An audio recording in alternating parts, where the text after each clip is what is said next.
Well, looks like we're live. We got some early birds, man. Look at this. Scott's already here. Clancy, JJ's here. Man, I'm already dealing with. I'm already behind. I ain't even started yet. All right, y'all know the drill. Oh yeah, I got to get this done. So bear with me. It's the worst part of it, man. I hate it. Wish there's one button I could push and do all this. Facebook.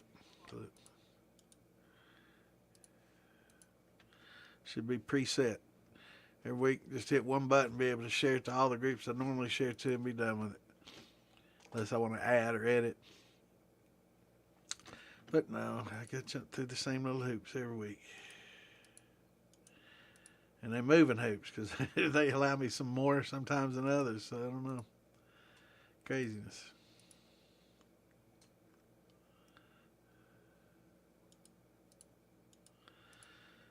I should have pulled all these up prior to coming on, but as soon as I pull all these up, I'll get a message. And what happens is while I'm pulling all these up, if I get a message, it it sends me a message in every single tab I've got, and it bogs things down bad. And I shouldn't say that because I know Clint and everybody else is going to start messaging me just to mess with me, but it does. It bogs everything down real badly, very badly. I mean, to a crawl.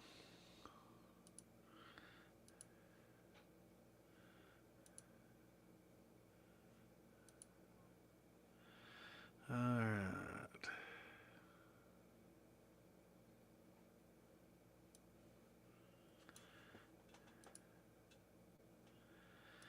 Let me look at all these, go through them. Let's see here. All right. I hate dead air, so I'll sit here and chat about the weather. We've already got ducks coming out, hanging around the pool. I thought it was a little early for them, but every year we get a couple of. I don't know if it's the same ones or not. I think it's the same ones. They look just alike. Well, I mean, like the ones from last year. One's male and female, of course. But yeah, we get this. I think it's the same ones because they. I throw them a little cat food out in the pool, man. They go after that shit like crazy. They love it. Little dry cat food, and I go. They love coming every year.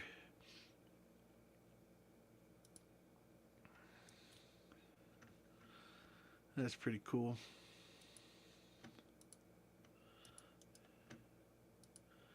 Tell you what, I'd like to do my damn pools, stock it with fish, and not have to worry about keeping it up anymore. Had a buddy of mine whose dad did that, and his dad was an attorney, and they had a big nice house and pool, and they quit using it. He loved to fish, so he just said hell with it. He stocked it. Went fishing in his backyard.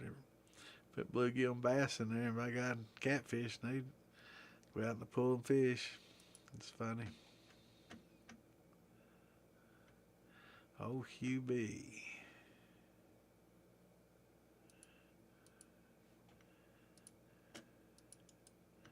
Good people.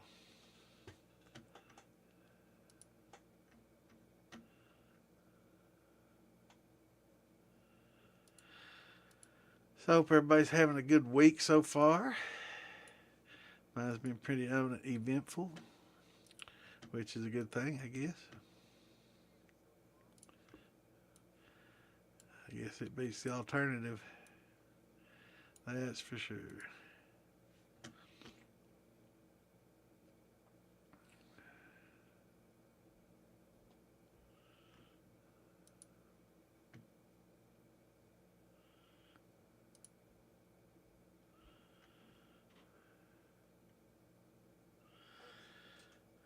Interesting.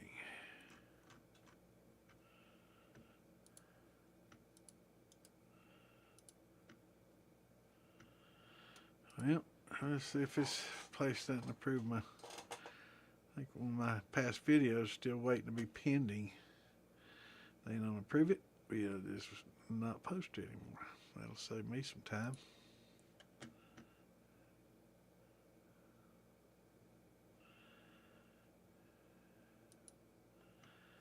Yeah, I see some other people have chosen the exact same days to do their podcast as mine. I guess they feel it's some sort of competition or something. You know, I'm just doing my thing. I don't give a shit what anybody else does, man. That's on them. I think it's funny of all the days in the week, Tuesday and Saturday. Interesting. But that's cool.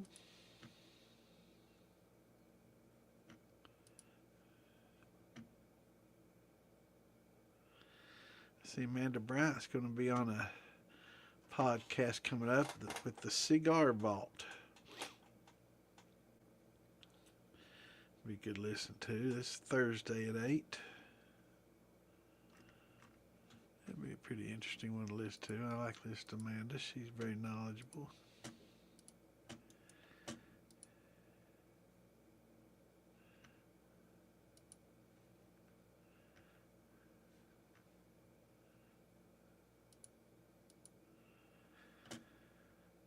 I like looking at the groups as I go to see what's going on. I always check to see if the people in the group or admins have a podcast going. If somebody else does, that doesn't bother me. But sometimes Mark will have a podcast going, so I always have to check on each page, make sure they don't have something running that's theirs. You know, if it's just somebody else sharing to their page, I don't care. But you know, I'm not going to share it to their page if they got something going on right now.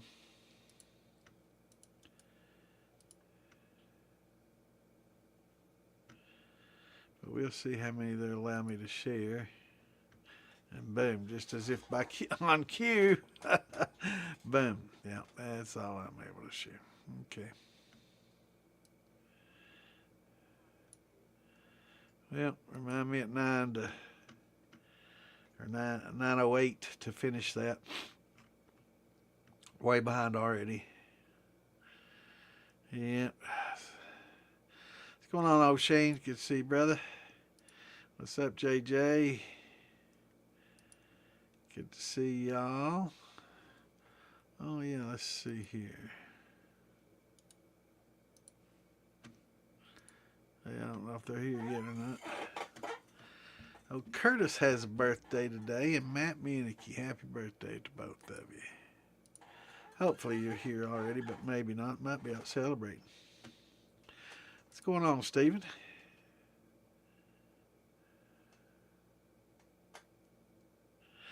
No, you don't. It doesn't have to be malted. It only needs to be malted if you want a malted flavor and you want the enzymes that come from malting, the malting process, the endogenic enzymes inside the malt itself. So unless you want to depend on those enzymes or malt it for that malted flavor, because it will give you a little different flavor, malted versus not. Not saying one's better than the other. Some prefer one, some prefer the other. So there's no right or wrong there.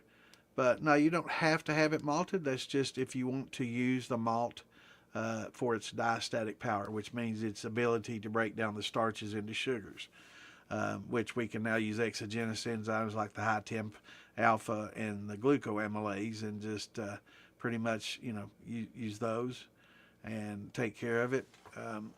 With a lot of malt, it depends on the percentage that you're going to use too. So if you're going to use a pretty high percentage, I recommend using some sort of beta glucanase, which helps break down the glucans that are, natural in a lot of the, like the rye, the wheats, the barleys, the oats. So any of those grains, if you have a high percentage of those, I also recommend, getting some sort of beta glucanase, which helps break down those as well and create more sugars. But yeah, you don't have to, absolutely not. Uh-oh, we're going to have to stop at the next planet, man, and mine us more dilithium crystals, man.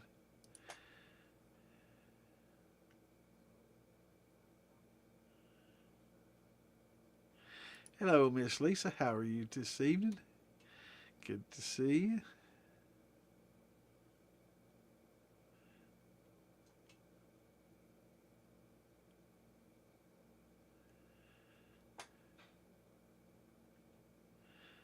Yep, there's many ways to get around it, but if you have the malted barley, you can certainly use it at the proper temperatures and cut back a little bit on your alpha and glucoamylase, save a little bit on your amylase. But I'd also use a little bit, just to make sure that you've got enough. So that's what a lot of people are doing these days. They're using a two-row barley, which has a little bit lower diastatic power, but many say a better flavor. I'm not saying everybody says or a fact that it's better flavor, but the majority of people prefer it. Let's just put it that way. More people like it than not, as opposed to a six-row. Six-row, a lot of people in the past used because of its high diastatic power and its ability to help get a good conversion. So now that we have exogenous enzymes like the high temp liquid alpha and the gluco at our disposal, for the regular guys, they've had it for quite some time, but it's just not been something that, well, I guess available, readily to the home distiller and small craft distillers. But now that we have it available, cheap and easy to access, and so people are starting to get away from a six-row. It's a little bit more expensive than a two-row, and a lot of people think that the flavor's not as good as a two-row. So, and there's a lot more varieties of two-row. Two-row has traditionally been more of a beer malt, and six-row was more considered a distiller's malt because of the diastatic and the flavor. But now a lot of people are, uh, yeah, 908. Oh, I appreciate you reminding me. I see what you did now. All right. Can't say you didn't, huh?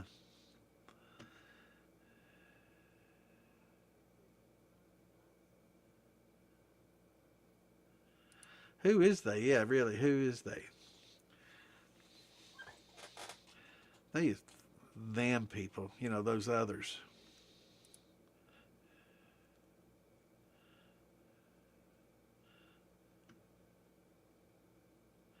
Yeah, I've been using, but the powder. I don't think the liquid has the liquid been available for 20 years. Of course, you worked at a distillery, so you had kind of an inside track to it. But I don't always remember liquid amylase available. I remember using the powder for a long time, and it with limited success. Right, it's a little more difficult to get to work. Pretty finicky. You have to pretty tight tolerance on temperature. To keep it active.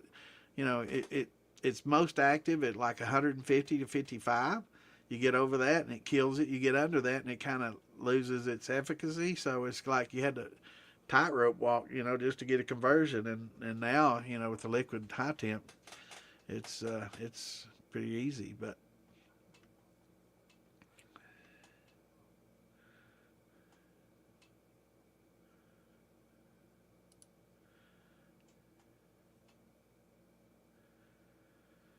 yeah,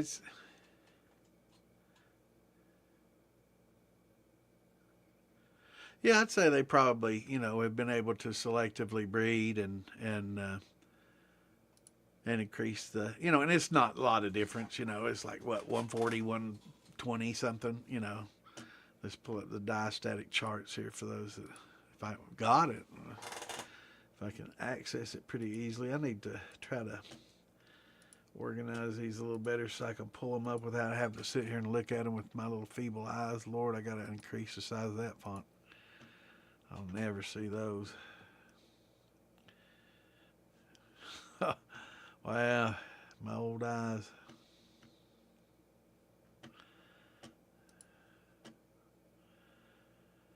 Yeah, I know I've got a chart. Here we go. Yeah, here's a general chart. Wheat, of course, is a little higher, but six-row, about 150, 60, same as a white wheat. Not as much as a red winter, but hard. But there's not a lot of difference anymore. Like you're saying, and really, it's maybe a few more pounds than the other, so really not that significant anymore. What's going on, Stephen? Good to see you, brother. Yeah, having a good evening. How about yourself? There's Marcus, my old buddy. What's going on, brother? Good to see you, man. Hope you're having a good week. Not a better person in the world, no Marcus, man. He's good people.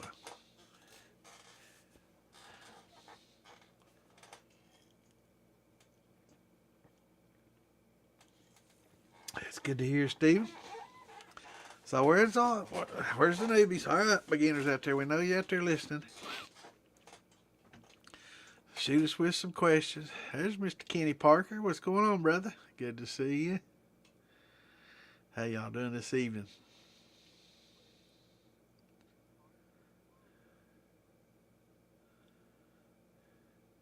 I wish this thing had audio so I could hear everybody talking. I wish this chat window was bigger so everybody could see the different cross chat between Facebook. Is that okay? Can you? I know if you're on a PC you can see it, but on the phone it gets pretty tough. So I'm gonna try to. I keep saying it, but they haven't listened so far. So I'm gonna keep asking.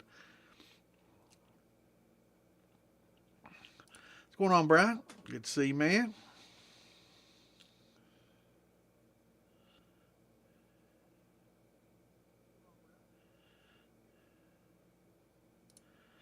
Yeah. The malted barley basically. Um, the barley basically what we're starting with is a starch that's very complex, Stephen. Let me kind of pull up a picture here and give you, because a picture's worth 1,000 words. Now here's the two starches that we generally start with, and one's amylose and one's amylopectin. And each one of those little dots right there is a glucose molecule, okay? And the way that is right there, that's called a complex starch. And as it sits right there, yeast can't do anything with it at all. So what the amylase we're talking about that you have in malted grains and with these exogenous enzymes that we're talking about, it debranches these, right? So the alpha amylase will go in and it'll chop all these little branches that are on there off, and it'll dissect these longer ones into smaller bits, right? So it'll be like, it's called an oligos. This is a polysaccharides. They're meaning poly meaning many. And what we do is I think my headphones are right next to right next to my headset or my microphone, and it might be feeding back a little bit. Let me move those a little bit out of the way here, and I don't want this wire hanging down, so I'm gonna have to leap it over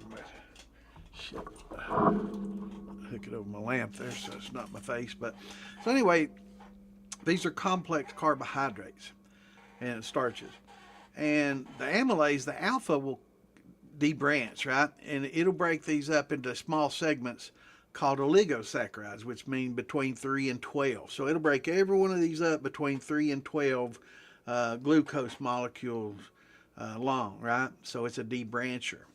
Then we'll follow up with a glucoamylase, and both of these amylases are endogenic to a malted barley, right? So they're inside a malted barley, and if you use enough malted barley, it will perform this function if you use it at the right temperature. So it'll break all these up into 3 to 12, and then the glucoamylase will go in behind that, or the beta glucanase will go in behind that, and it'll chop it up into individual pieces, right? So it'll be 1 or 2, which would be a monosaccharide or a disaccharide. And once you simplify these carbohydrates like this and these sugars like this, then yeast are able to consume them. So the amylase, and the reason we use the malted barley or we use the exogenous enzymes, is to break these complex starches up into small enough pieces that the yeast can eat. Because they can't eat them when they're complex like that. They just can't get their mouth around it, right? So it's they just can't eat it. So it's just not even something they could eat, and we don't get any sugars from our grain. We don't get any conversion. So when we talk about converting grains, we're basically just going in there and chopping up all these glucose molecules that are bonded together by what's called a glycosidic bond. And we break that bond using the amylase, and it chops them up. It's called debranching. And once it cleaves these bonds, they call it cleaving, you get to something that a yeast can consume. So so they both form different functions. The enzymes and the yeast are performing different functions here. Whereas the yeast will go in and they'll eat these, individual or two these monosaccharides or disaccharides. They'll eat those and in turn consume and give off alcohol. Right, that's part of the process of fermentation. But that's the function that these enzymes that we're talking about form, and that's what the actual malt inside the barley. See what inside that barley? There's in the endosperm of this barley are these starches, and part of the natural process of that barley or any corn kernel, whatever grain, becoming a plant is it uses this energy that's bound in there to create a radical or that first little root that comes out of the kernel, right? And it plants itself in the ground and starts the plant and starts absorbing nutrients from the soil and giving it more energy and then nutrients for the enzymes in the process to send those leaves up. And once those leaves come up out of the ground, then it starts using energy from the sun. But until it gets that energy from the sun and uses photosynthesis, it's got to use the energy stored in that seed. And that's that energy is the same energy that we use to convert to make alcohol, right? To feed the yeast to make the alcohol. So interesting process. It's very interesting. But basically, that's what's happening inside these little seeds.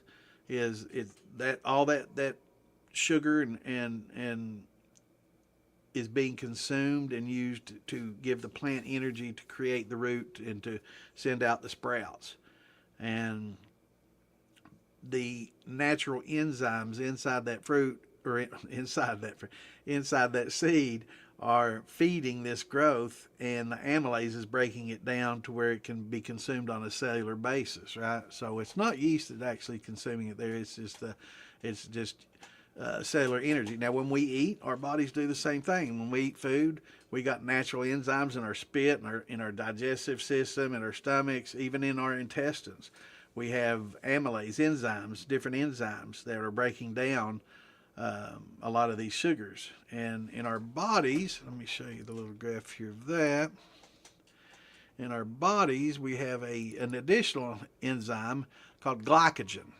See, there's our amylose and our amylopectin, which are basically, in plants and vegetables. But the glycogen is what's in our bodies, and that's a little bit more complex. And that's actually what's breaking down the sugars and what we use in our bodies to feed our cells, right?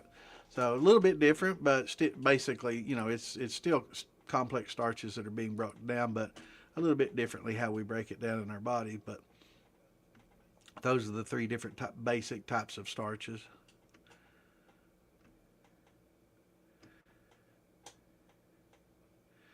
But as far as yeast, there's so many different yeast. But it's a good idea to try to target the yeast you use to the product it was intended for. A lot of yeast are made specifically for certain things. That doesn't mean that you can't use it for other things. There's no rules, that says you can't. But a lot of times it's specifically formulated for a reason, right? And it's generally better, too. But it doesn't mean you can't think outside the box and try to find out why it's better, and is this okay? And, because it's all based on opinions at this point. It's flavor,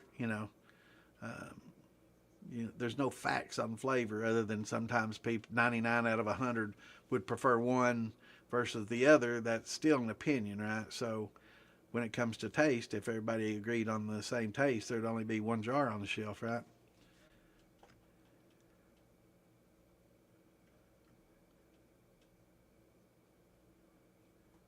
What's going on, Patty? Good to see you, brother.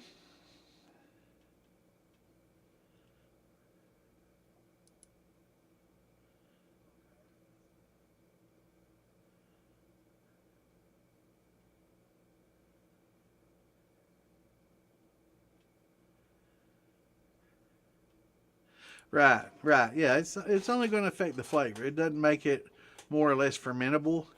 Um, Malt will make it more fermentable by breaking it down. But I mean, if you use the exogenous enzymes, it's not going to have any impact on the fermentation other than, whether or not it all gets broken down or not. But if you use the proper enzymes and beta glucanase to break up, the glucans, if you have a high percentage, it's just a difference in flavor. I don't know, Monty Python. What's going on, Evan? Good to see you, brother.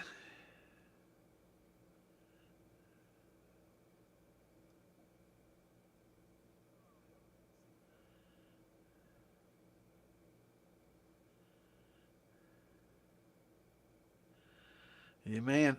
Now, if you do get a pretty high percentage of adjunct grains, which is great, um, be sure to add some beta glucanase or, some malt along with it to help break down those glucans because it just makes it so much easier to work with. All right, GW. I know. Good night, brother. Good seeing you. Yeah, hey, you're not going to be different than most people. We got probably about 7 or 8% of the people that watch this show catch it live. Most people will watch a little bit of it and then come back and pick it up later and watch it at work or on the way to work, listen to it. And that's awesome. Any way you can get it in. I like having you here live and asking questions, but, um, participation isn't a must. We just like having you here and listening and learning and, share your success stories and your failures so we can all learn from them. Yeah, bread yeast is perfectly fine for if you're doing a grain. Well, for anything really, but it tends to work better with grains. But yeah, I've used it for many decades, for a long time. I like Fleischmann's work pretty well for me. But that's not to say that Red Stars, any of the other ones aren't good. SAF yeast and all those are all good yeast to use. Actually, that SAF's a pretty good yeast too. But yeah, I used bread yeast for a long time.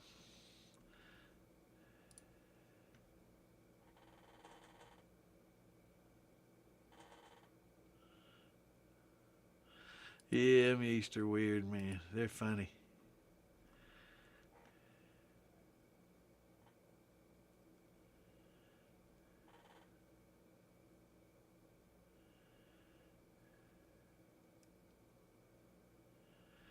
Yeah, Kveki yeast is real good. It's probably one of the best, really, especially for grains. But people use it for a lot of different things, and um, definitely one of the best yeasts out there, and its price, and it's expensive. So if you're going to use it, unless you got a deep pocket, propagate it. Continue to use it and propagate it.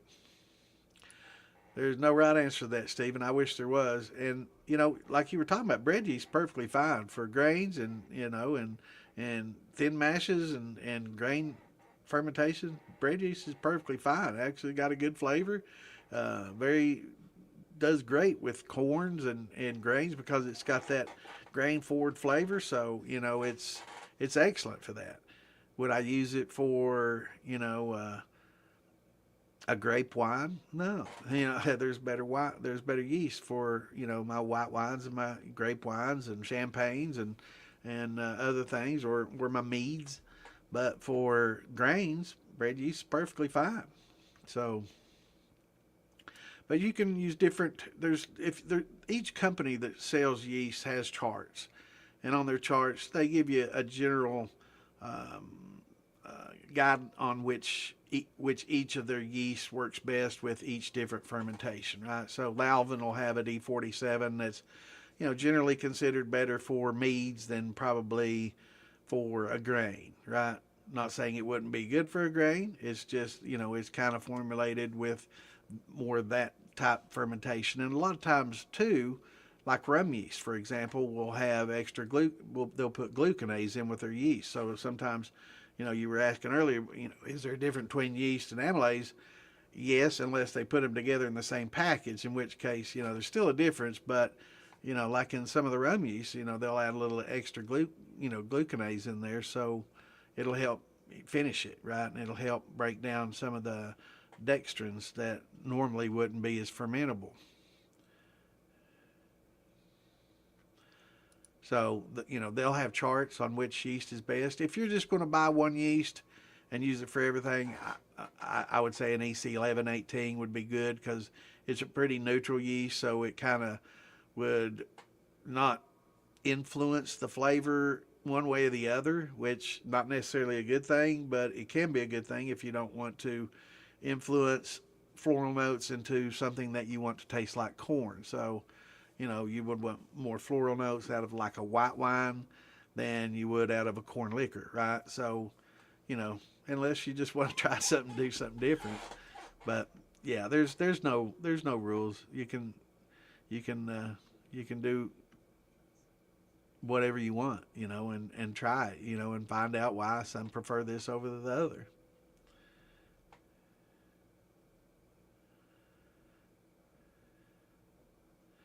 Sounds good, man.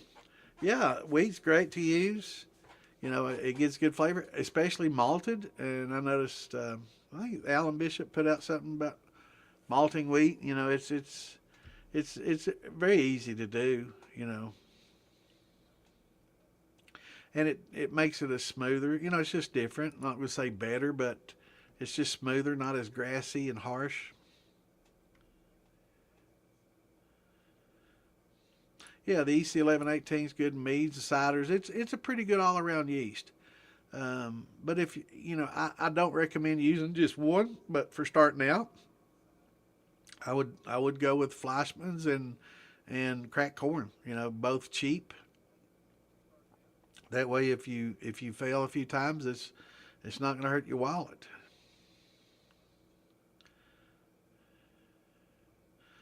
Yeah, yeah. The bread yeast, it depends on your sugar too, Urban. What happens is with sugar washes, it's really easy to get a high gravity, right? And if you use a little bit too much and get a pretty high gravity, it's a lot of times it's going to be a little bit too strong for the bread yeast, right? Because they only do about 12 to 14%, and then they start to falter. And it also, once they do falter, they get stressed and they can kick off some off flavors and create some notes and flavors that you're not going to like some butyric acid. It may increase butyric acid production, which is going to smell like vomit. It could increase the hydrogen sulfide, production, which is going to make it smell sulfury. So a lot of stressed yeast can create off flavors like that, depending on how it's stressed and the yeast it is. So certain yeast will tend to make that sulfur, when it gets stressed. Other yeast, they're kind of designed where they won't do that, but they give other off flavors. So um, maybe for sugar yeast, I'd say again EC 1118. It works fine. It's good and clean. It doesn't have a specific note to it. A lot of people like it for like a vodka and for neutrals. And I think it's good. It's like I always say, it's the best at nothing, but it's okay or good at pretty much everything. And it's originally designed as a champagne yeast, so it can handle the temperatures. Pretty good temperature range. It can handle an excellent alcohol range up to 18-20%. And to get beyond that, you almost have to have a turbo yeast, which is horrible. Well, which generally aren't that great. I know there's a lot of people out there that like turbo. I'm not one of them, but I haven't tried them all, and there may be some good ones out there. But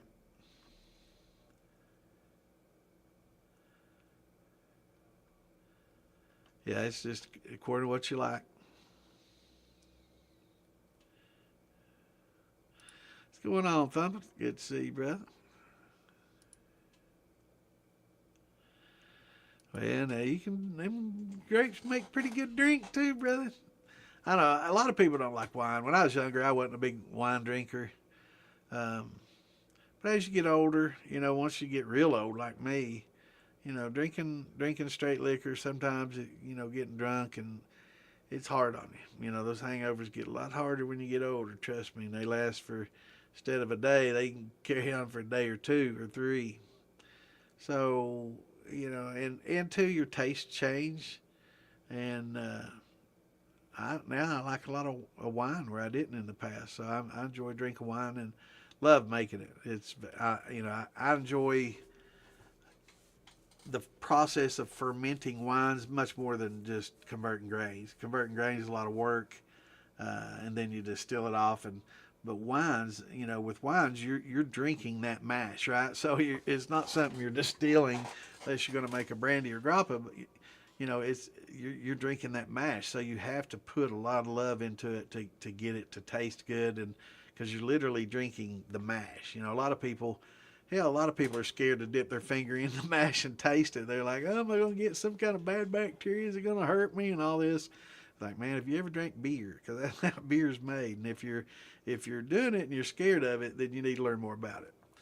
So that's why we're here, to ease a lot of your concerns, and to make it as safe as possible.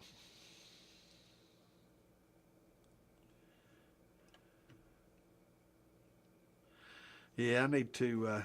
Well, I got to get busy on grains. I've been making wine the last few years, and I love it. I really do enjoy the wine making. It's I'm not gonna lie. I've been doing grains for so many decades, right? Several decades, 4 or 5 of them.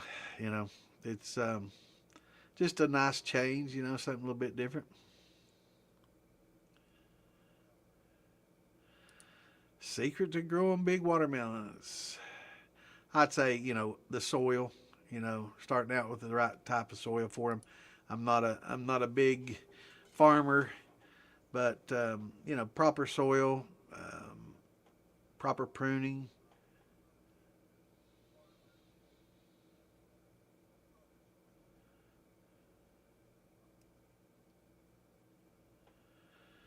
I heard of a lazy method where you pour boiling water into your grain barrel and then throw in your high temp. Does this seem like a good approach to a person new to converting? Well, there's nothing wrong with starting, adding your high temp along with the grain at the very beginning. I tend to like to allow mine to gelatinize first, but there's no right or wrong way for that. And a lot of them recommend that you do put it in the beginning. I like to watch mine gelatinize, and then I like to watch it hydrolyze after I add that, amylase to it and watch it thin out. And that, kind of helps me know that I'm getting a good conversion, because if you put it in from the beginning, you really don't get to see that full gelatinization. It makes it easy to work with, though. But pouring the water into your grain barrel that's just a steeping method, and you really need to insulate your grain barrel and be able to keep those temps up and hold those temps long enough. If you don't, then you're not going to get a conversion. That's just all there is to it. If your corn doesn't fully gelatinize, you will not get a good conversion. So um, that's all there is to that. That's how you leach those starches out of that grain, unless, of course, you use a red yellow label angel yeast, which has the enzymes that are able to cold convert, right? So I shouldn't say you can't, but unless you're using a yeast or some kind of yeast with an enzyme in it that's going to break it down and cold, so you can cold mash and get those in, starches out of it. Then yeah, you really need to hold those temps and gelatinize your corn. Yeah, you can malt wheat, you can malt barley, you can malt any grain, anything that grows can be malted. Malting process basically is getting it wet and having the seed believe that it's getting ready to go through the cycle. A lot of people, in a lot of different industries, the marijuana industry, they'll what do they call it? Here's my mind. They'll germinate. Basically, it's a germination. It's the same thing as malting. You're just germinating these seeds and starting a little shoot and then stopping that process right when that little shoot comes out. You want to stop that process, because that's when your sugars are the highest content and your amylase and your enzymes are in the highest content, because none of them's been consumed to, create that radical to come out to make that root and to send those shoots up. So as the longer you wait, the further that process goes. It's using these enzymes to break down these starches to create this energy, and ATP, and is giving off heat, it's giving off light, it's giving off, and to energize this cell into growing, right? So, yeah, it's basically germination. That's all it is.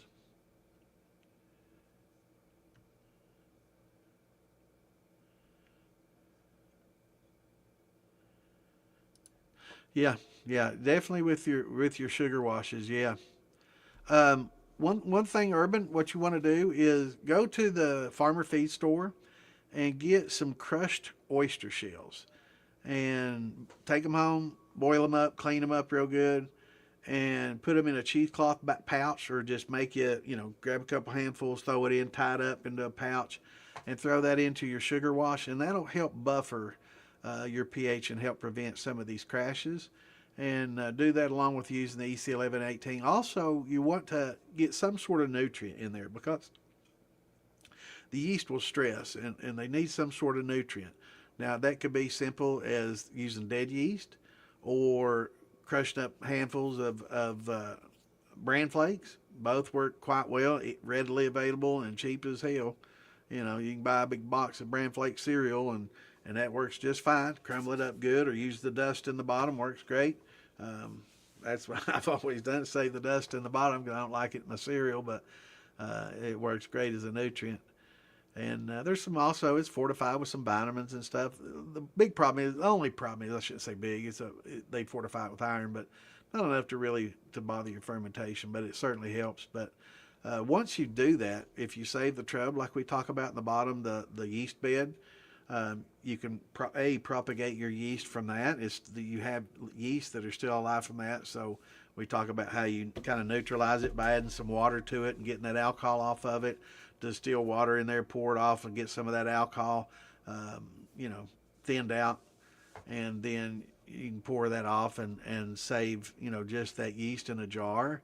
And there's a lot of dead yeast in there too. So your next fermentation, just, you know, pour half a jar or whatever, how much you need, and depending on how large your fermentation is going to be, of course.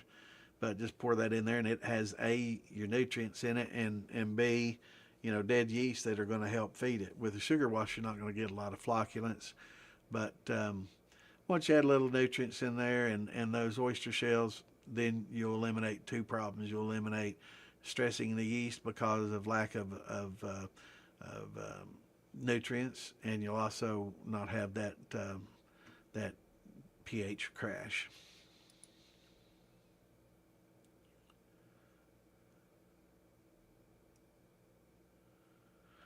Wine gives you a migraine. Well, it's got heads in it, right? I mean, we don't get to cut the heads and the forers out of a wine. And some people, tend to have, it could be an allergic thing. There's certain allergies. There's a lot of allergens in wines and stuff, and I'm sure there's certain compounds in there that you're sensitive to. So,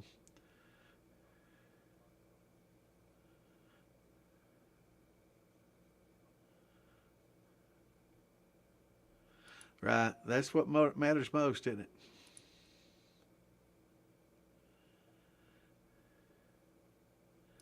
That's good, man.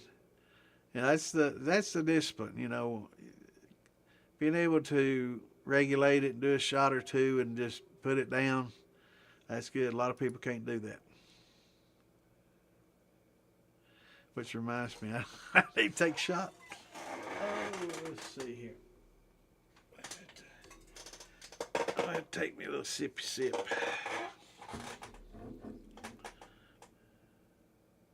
Wait a minute.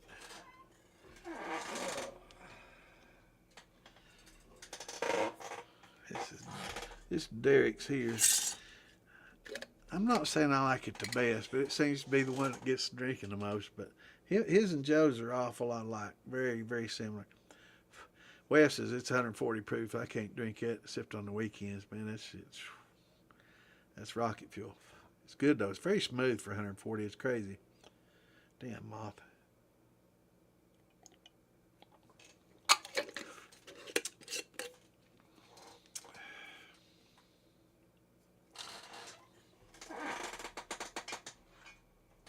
Well, let me just leave it up here.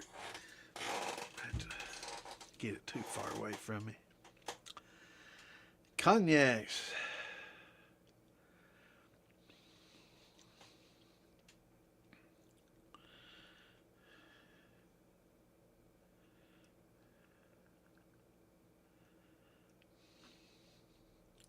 Yeah, actually, my process in distilling, like my grappa and stuff, is a lot like a cognac.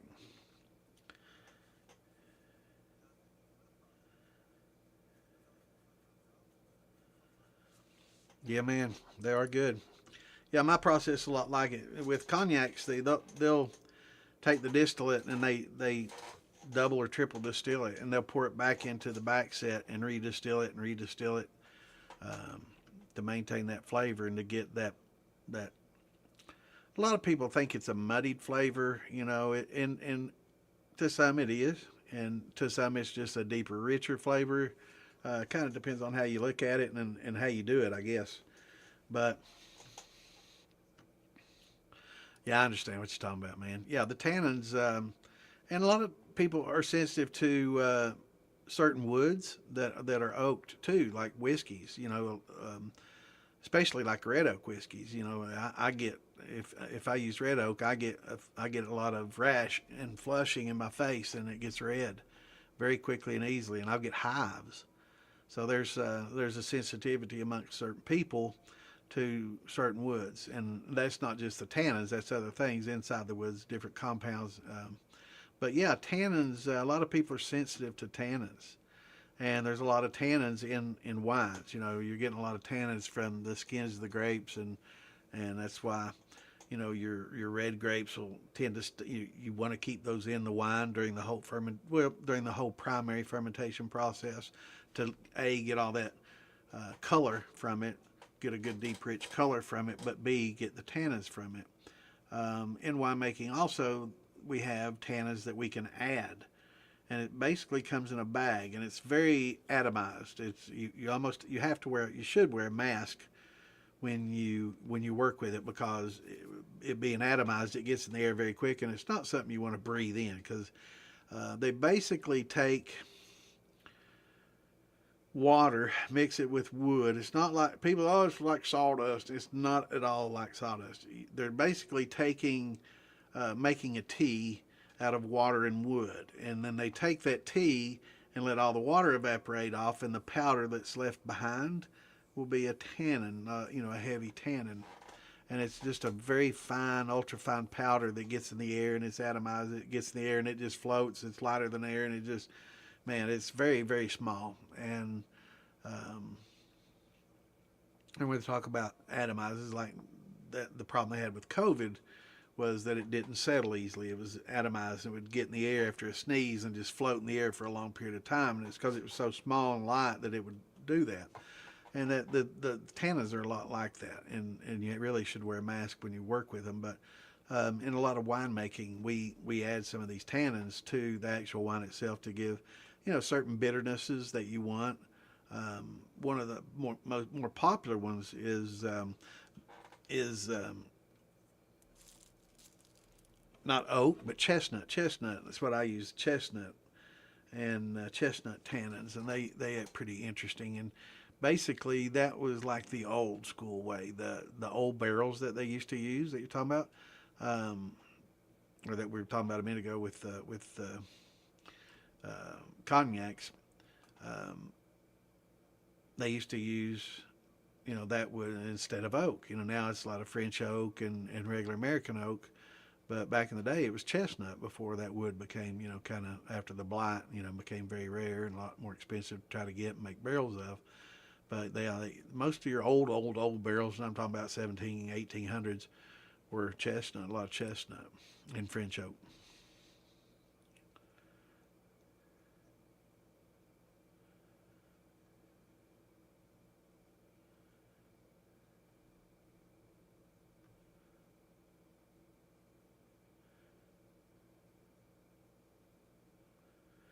Yeah, it's in a lot of one of the most interesting things I found out in researching, growing grapes and how they do it is it's almost opposite what a normal farmer would think, right? You would think that you want a big, huge, vine with full of grapes and just big, huge, prolific grapes and growing and having big, huge, clusters of huge grapes and have the richest soil to grow it in to make sure they grow, huge. And it's the opposite in really winemaking. They stress these grapes with certain inferior soils that don't have a lot of nutrients. they don't want big clusters, so they'll even go in and cut off half the cluster and just pitch it to stress it and make it, in the stressed grape creates certain positive flavors for wine, right? So, and I'm speaking mostly in the red grape category, right? Not necessarily the white grapes. I'm sure they do it with that as well, but so they don't they don't want it to be prolific and awesome and grow great, and they stress them intentionally. So, a lot of times they'll pick areas with certain soil types. We've kind of been over that once before. What's going on, Mash Brothers? Different soil types and how it can produce different flavors, and different grapes and different are suited to different soil types. So you don't just say, okay, I've got this farm and I'm going to grow these grapes. Really, you can, but you want to kind of tailor the grape you grow to the soil that you have. So that's why different parts of the country kind of tend to have different um, qualities and different types of grapes. Like some do better in clay, others do better in sandy loam, others do better in rich. So it's going to vary very greatly.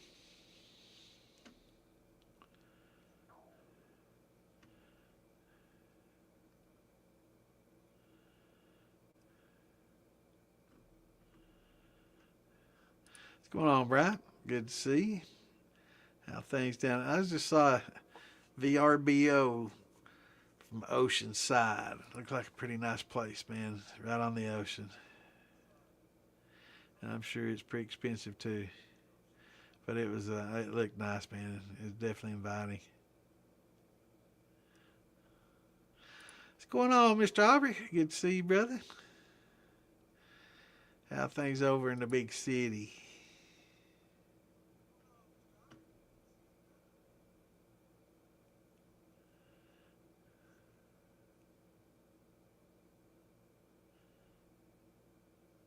It is very cheap. Like 50-pound bags, 40, 50-pound bags, 11, $12. They use it a lot in the chickens, for their chickens to supplement and get their calcium. And I use it for, to help neutralize. Also, I use it in my plants as well to help, calcium with calcium. So I'll add that to the soil, and it does well. I'll add it before I grow my tomatoes and peppers, and it helps keep it from getting the spots, that you get from lack of calcium. And anytime you start getting spots, you can start adding this to the surface, and when you water, it'll leach some of it into it. Does a good job. It helps out a lot. So if you grow vegetables and stuff, you'll get more than one use out of it. And after you use it for several times, if you decided, well, I'm going to start with some fresh, you don't have to worry about it. I mean, boil it after each use, kill up any bacteria, because it is very porous. And if you're doing like a brandy and you got little pieces of fruit, that can kind of get in there and just sits on the counter, it's going to rot, and you don't want, getting a little bacteria started, right? So that's why I boil them. And you can reuse them, just boil them every time and reuse them. You'll kill off any little bacteria in there that's going to be an issue. Or you can just use them in the garden after that, and after a few uses, just, grind them up and throw them out on the ground, and they'll work their way into your soil, and they help out a lot there too. But yeah, it helps a lot.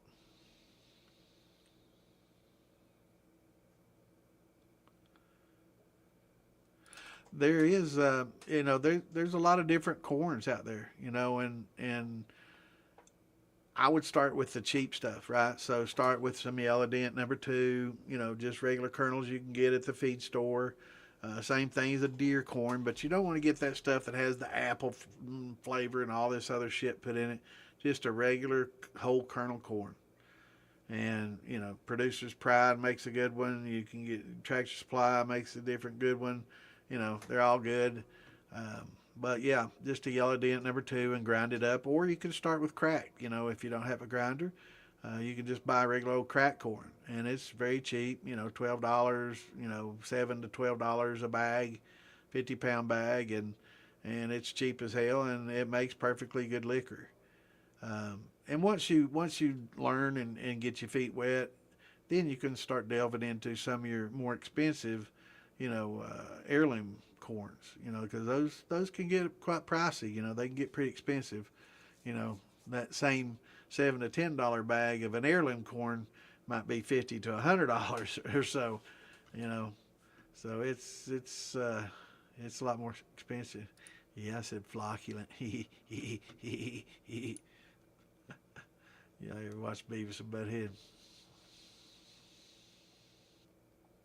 Yeah, the shells aren't a nutrient. It's just a buffer. Every time your pH starts to drop, it'll start eating away at that. So this isn't something to raise pH.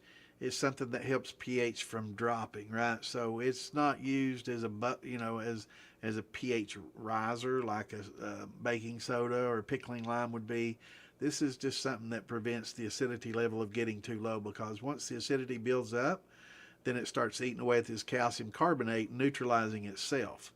And that's what helps keep it from getting too low for your yeast. So it works real well. Just pitch it in at the same time you do your yeast, or you can throw it in there when you're heating up your water to help kill any bacteria that's in there. So it can start at the very beginning. Add your shells at the very get-go and heat them up and boil them with your boiling water that you're getting ready to use to steep, and just take some tongs in there and just throw it in your fermenter in the bottom, and when you get done with that, you can it'll be in the bottom waiting. When you add your corn or sugar wash or whatever you're doing, I'll throw it in everything, except wine. If I'm making a wine, I don't want to do that, because I want the acidity I want to be able to control the acidity, because with winemaking, it's a different process. It's a lot slower, lower temperature, and you want it to get more acidic, and I actually add an acid blend. A lot of winemakers will add what's called an acid blend. It'll have a citric, malic, and tartaric acid, all combined, and it gives it that tartness that you're looking for, and it also helps prevent bacterial growth as well.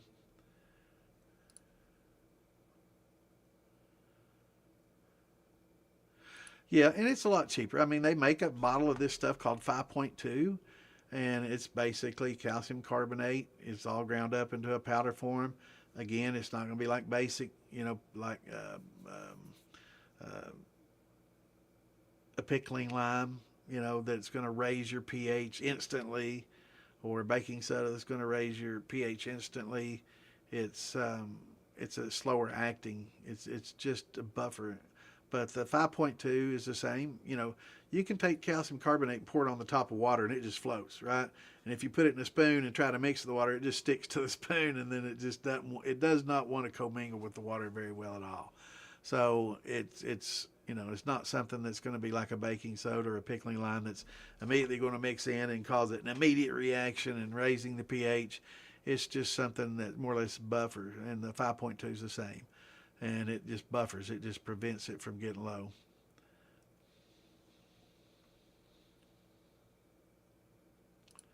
Yeah, I think the JJ, yeah, or sodium bicarbonate is what the baking soda is, and that's not good because it has the sodium, right? So the sodium's not real good for your yeast.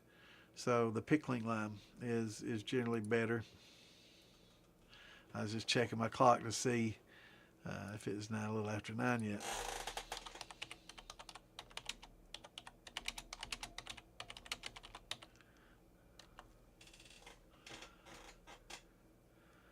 And yeah, pickling lime is calcium hydroxide.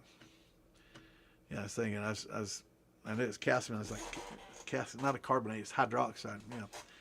So pickling lime is a calcium hydroxide, and it'll raise your pH pretty quickly. But again, being a hydroxide, it adds a lot of oxygen to your fermentation, which you don't want in the middle. You want an anaerobic environment. But if you have to weigh the difference between the stress from a extremely low pH that's going to stress your yeast and create some off flavors versus adding oxygen in the middle of fermentation and having your yeast go into a breeding cycle again, that's definitely the better of the two evils, right? So it's definitely better to do that than to. Damn, everything got kind of green when I moved.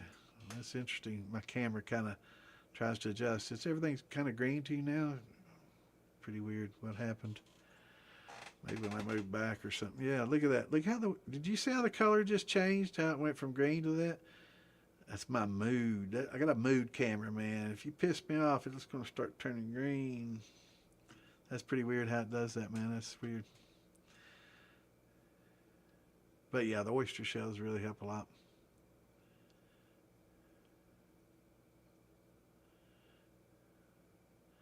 But yeah, they're not nutrients. Yeah. What's going on, Mash Brothers? Good to see you, brother.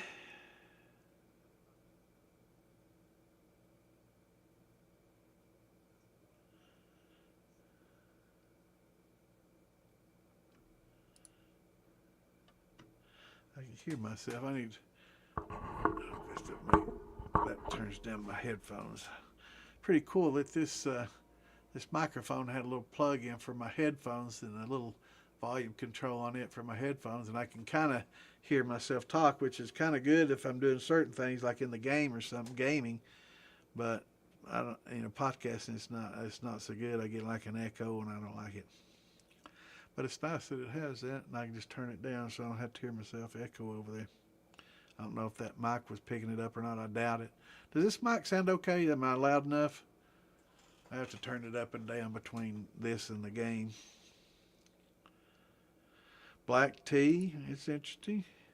But what you with your nutrients, a lot of people talk about the tomato paste. Of course, we've been over that, and those do help, but it doesn't have the yan and fan that you need. And the more you read about yeast and the nutrients they need, it's essential that you get the yeast assimilable nitrogen, which is your yan, and the free amino nitrogen, which is your fan. And it's basically yeast. It's like a plant growth. If you don't fertilize your plant properly and give it the right nutrients, it's just not going to grow well, right? It'll still grow, but it won't grow well. Fermentations are the same way. They'll still ferment for the most part. Sometimes they'll get stuck, but they'll always stress and start giving off flavors. So it's just like your vegetable plant. You don't feed it properly. It's going to give you shitty fruit, right? Little small fruit that gets, colors and blights and spots and splits and everything else, right? So use the same way. If you keep them happy, you get nice, perfect fruits. And if you don't treat them happy and they stress, then you start getting fruits with spots and they're blighted and split and every other bad thing. But yeah, whatever nutrient you use too, they're now finding that step feeding is the best route to go. Instead of giving all your nutrients at the very get-go, I mean, like if it's a grain if it's a grain, most times you're not going to need a lot of nutrients, especially if you have malts. You don't need nutrients if you have malts, period. So, but if you haven't, like in your, what's going on, Dan? I saw your little comment down there at the bottom. What's up, brother? I'm a little bit behind, so you'll have to forgive me. Not too bad, just about 10 minutes. That's better than usual. But you made me forget where I was going. I was talking about nutrients. Anyway, we'll just pick up from there. But the yan and fan are the most essential nutrient that you have to have. And it's like your plants. If you don't have that, you're not going to get a good result. So, but grains, yeah, that's where I was. With the grains, you really don't need it. But with your brandies, most you think, oh, well, it's got yan and fan in that fruit. It's like a grain does. No, most fruits don't. And that's why they, and especially any sugar washes, in your tequilas, all these things need some sort of nutrient, whether it is included in the yeast or whether it be something that you add. A lot of people don't like using Fermax. Some has urea in it, most doesn't. A lot of people prefer Fermato, which is basically yeast hulls, dead yeast. So you can get that from the bottom of every fermentation that you do, so you just keep those and use them as a nutrient, and that's one of the best nutrients that you can have. And you don't have to go to that expense. So one of the things about the old shiners, man, is trying to make ways meet without spending a lot of extra money. So you don't have to buy any more yeast, you don't have to buy any more nutrients, so but yeah, in your brandy making and your rum making and your sugar shines and your tequilas and all those that are basically syrups and sugars, yeah, you definitely need to consider a proper um, feeding cycle. And like I was saying, they're finding out that it's best if you feed it a little bit over a long period of time. Like we know that, like in a wine and brandy fermentation, it's going to take longer. A lot of times you're probably going to be using a wine or champagne yeast that prefer lower temperatures. Like the EC 1118 is like 68 to 74 degrees. It doesn't like hot temperatures. It will work in hot temperatures, has a huge range, but it prefers, the cooler temps. And in a lot of wine and brandy making, you're going to be using a lower temp type, and it takes a longer term. And the longer that it takes, you have more time to feed. But for a very fast, like a sugar shine, you're going to have to feed it fast, like over 4-day periods, because it's going to be done 4 or 5 days, because those go pretty quick if the temperatures are up. So.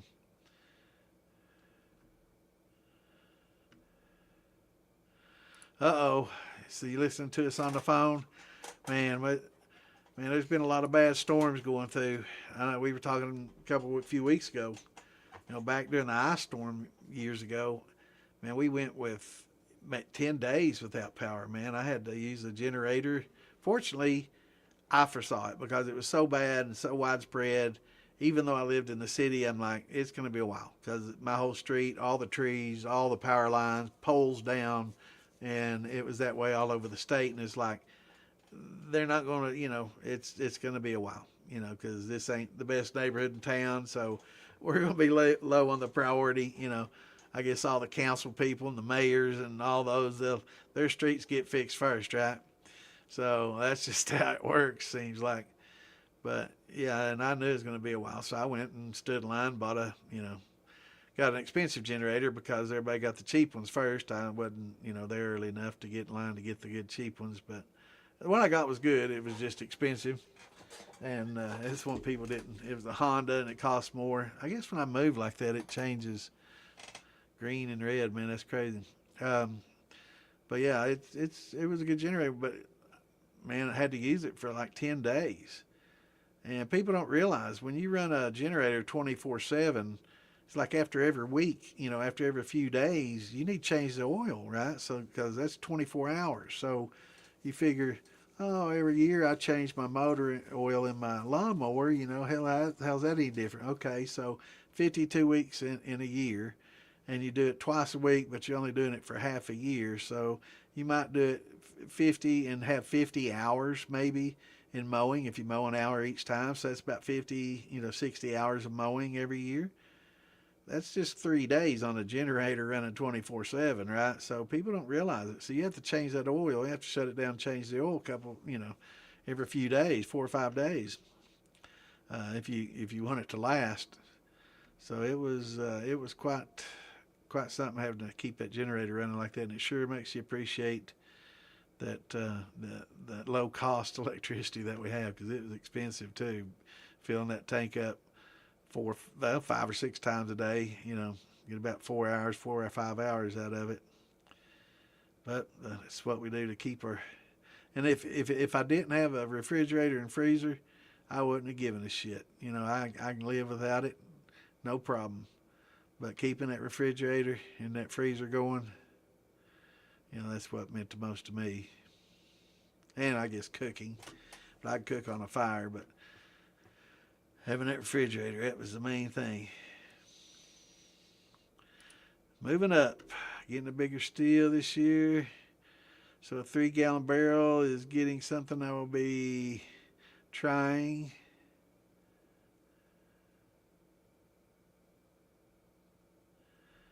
All right, let's start at the very beginning here.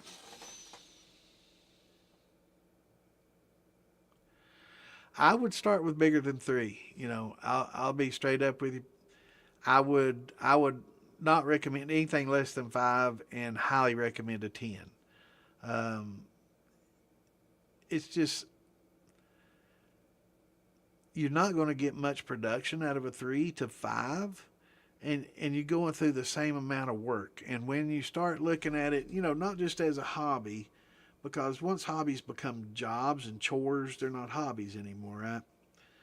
But there's a lot of work that goes involved in getting everything out and getting everything together and making the grinding the grain, getting the grinder out, getting the grain out, getting the right pots out, filling them up, getting the propane, getting the stand, getting it all set up. You have to go through all these steps every time you do it, unless you're inside and it's all just set up and you got stations, right? Which is really, really nice.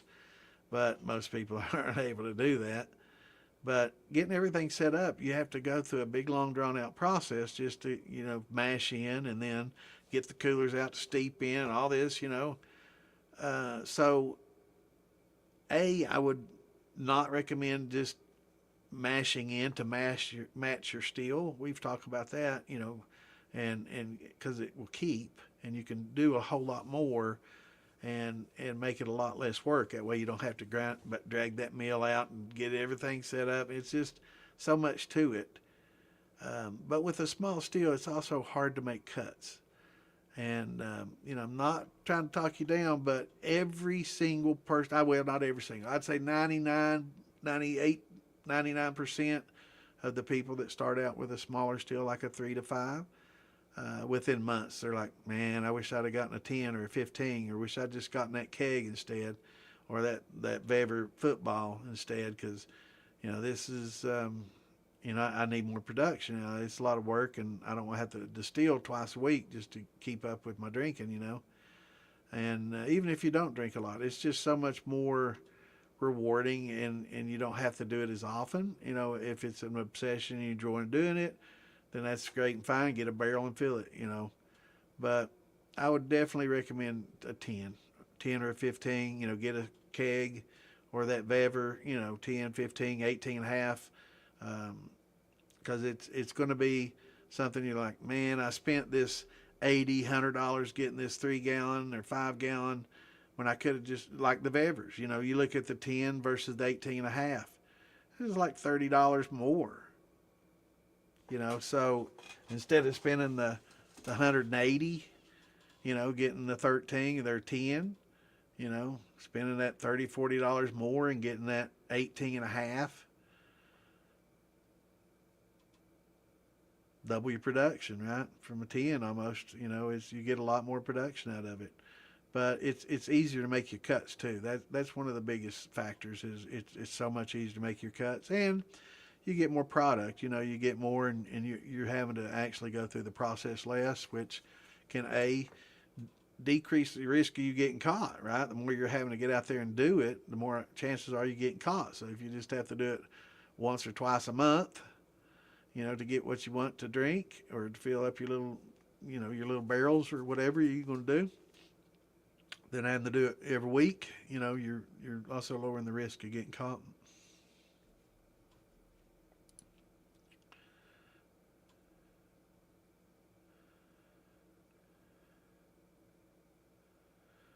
Sounds interesting. Yeah, Ann had some black tea this week.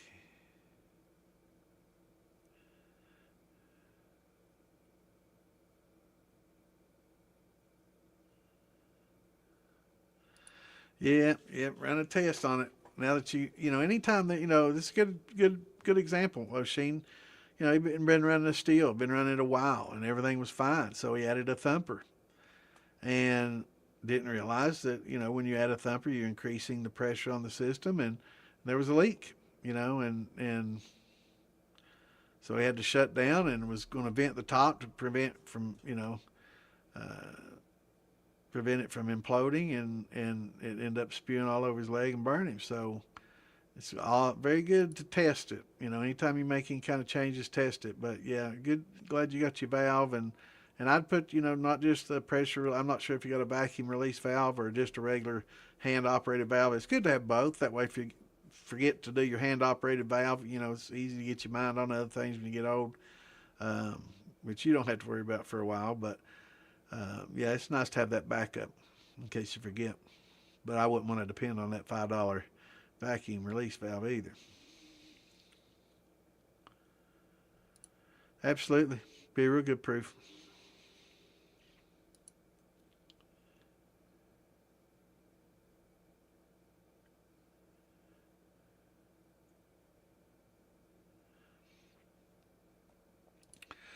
Well, we're talking about expensive. Oh, I'm not sure, but maybe. It's been a little bit.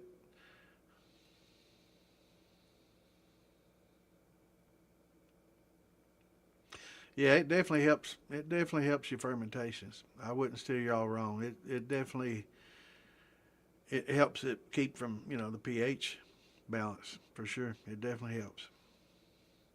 What are we talking about, Brian? What's too expensive, brother? We're talking about copper steels or heirloom corn. Maybe it does get expensive, but JJ forgot to remind me. It's a little after 9, so let me go back and share the rest of these that I can share.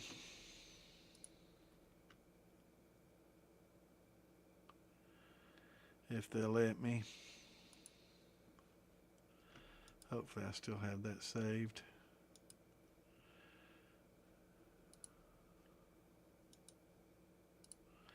Here we go. Good. Take me just a second, guys and gals. Got to share the love and make sure everybody out there gets the message. Because like we were saying before, when you see the number in the top corner and it's like 5, 3, 7, 20, that's how many people that are watching it from the page that you're watching it from. So it's not the total people actually watching it out there. It's just it's the same people that are watching it from the same page that you're watching it from. So everybody will see a little bit different number.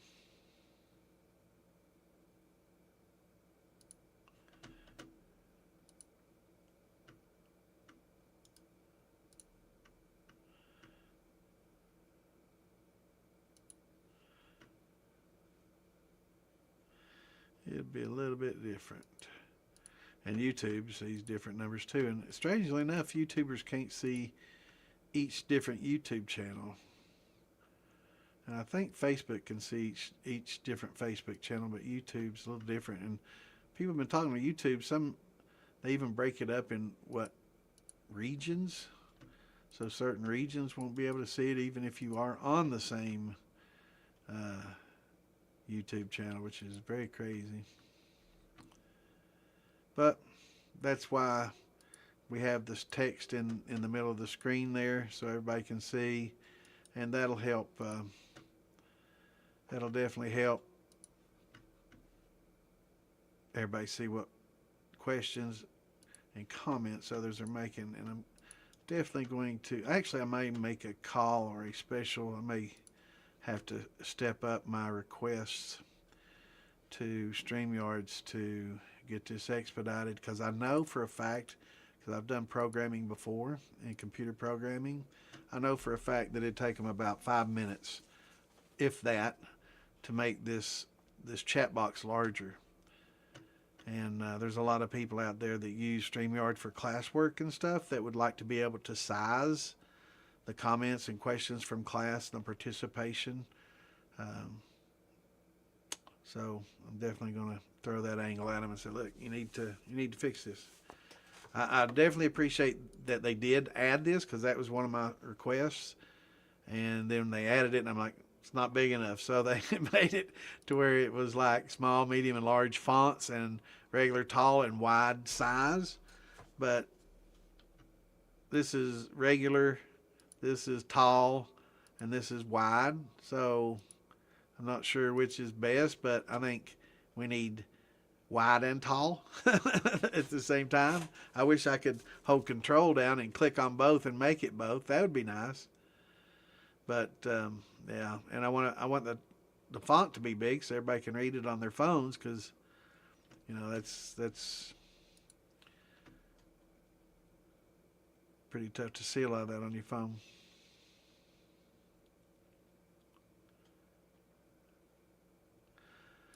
50 millimeters is a general rule. It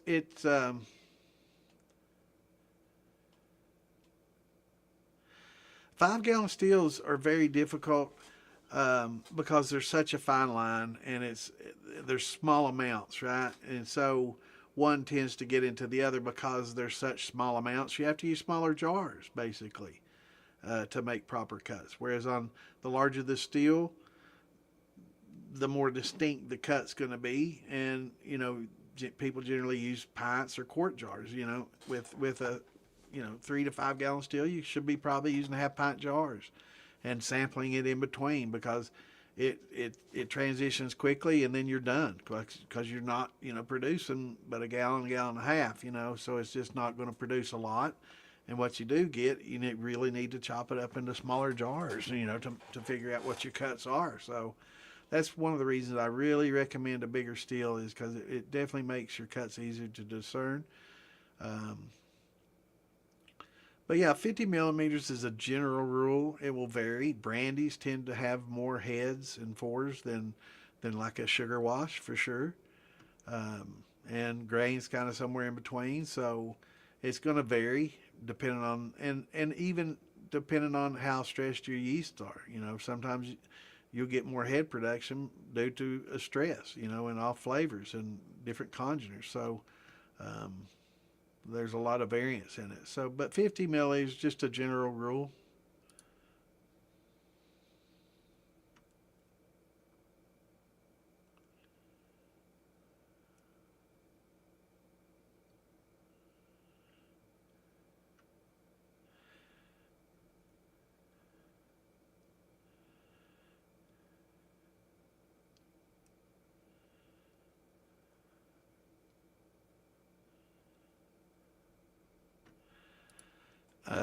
I'll not only find it, I'll give you, hopefully, if I still have that picture. It's Yellow Label Angel Yeast. If that's Yellow Label Angel Yeast. Let me see if I saved that. I know it's on a screenshot. I don't have to go through all my. I got a lot of screenshots. But I'll show you the actual package, because it is in the screenshots. Damn, let's see. Yeah, I guess it's going to be quicker for me to just go to. Oh, no, there it is. Awesome. So this is the Yellow Label Angel Yeast. Now, you don't see a big, huge, right? That little teeny square of yellow there in the lower left-hand side, you'll see it. And it'll say starter of liquor making. But it'll have that little yellow square. That's the Yellow Label. Angel yeast, they make a lot of different angel yeast. I wasn't aware of how many different yeast this company makes, but they're like Red Star, Lalvin, and every other yeast company out there. And they have a whole host of yeast, from liquor making, beer making, wine making, bread making. They've just got a huge amount of yeast. So that's the one you want. You want to look for that yellow box. And right to the right of that, it'll say starter of liquor making. And that's how you'll know that you have the right Yellow Label.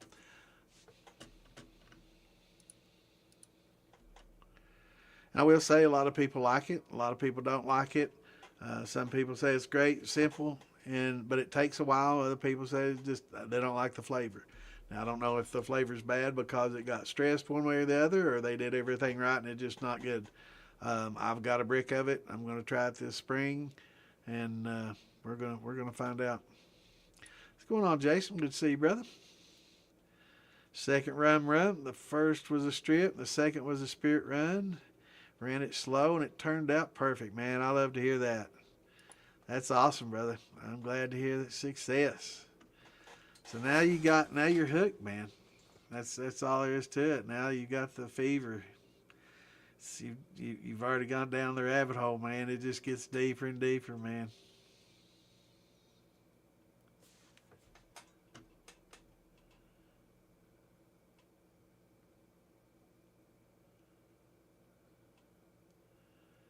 Yeah, we love to hear those success stories.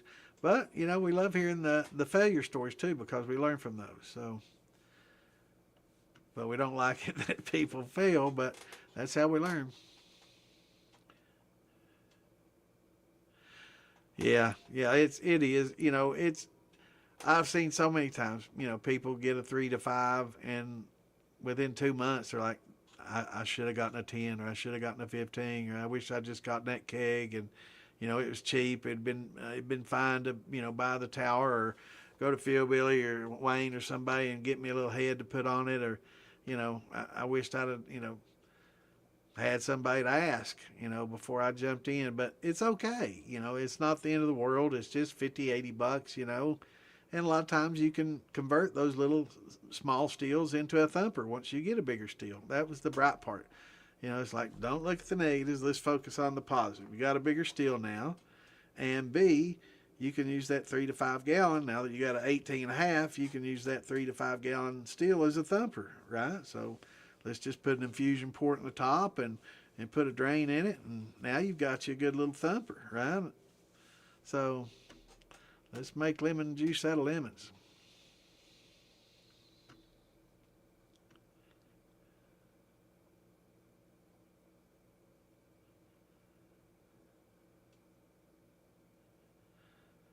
Yeah, and when you ferment, yeah, if you got a 10-gallon still, that doesn't mean you need a 15-gallon fermenter and ferment 10 gallons every time to fill your, or whatever, 8 gallons in a 10-gallon still, depending on how it's measured. But yeah, you don't have to. Wow, that's crazy how the color changes every time I sit up like that. But you don't have to base your fermenter and the size of your ferments on the size of the steel. In fact, you shouldn't. Uh, Larger ferments tend to do better.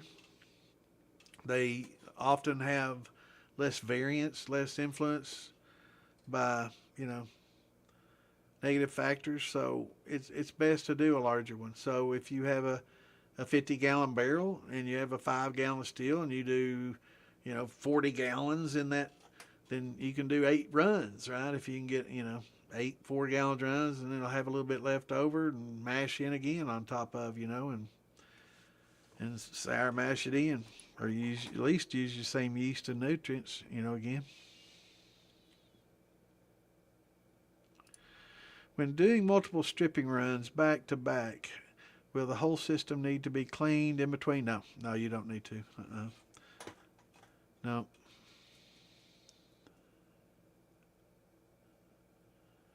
No, but you do want to, especially if it's copper, you want to get that back set out of the copper, right? So after you get done with the run, you don't want to leave it sitting in there for 2 or 3 days. So you want to get that back set out of there. Now, if you do back to back runs, like strip it in 4 to 6 hours and then dump it right back in there and rerun it, yeah, you could put it right on top of that back set. As long as this continues, you're going that day and continuing, for 8, 12, 16 hours, which I've done.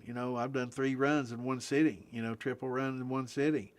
And it's, 16, 18 hour day, but man, it turned out damn good shine. But so you don't want to leave that back set sitting in your copper, especially, if you got a copper steel. You don't want that high acidic sitting in there. Stainless, you don't have to worry about it so much, so it's okay. But yeah, I would recommend if it's going to be a day or two in between, to go ahead and if you want to save your back set, I tend to run it all the way out. You run the tails out as far as you can, and then dump it, or use that back set for a sour mashing if you're going to.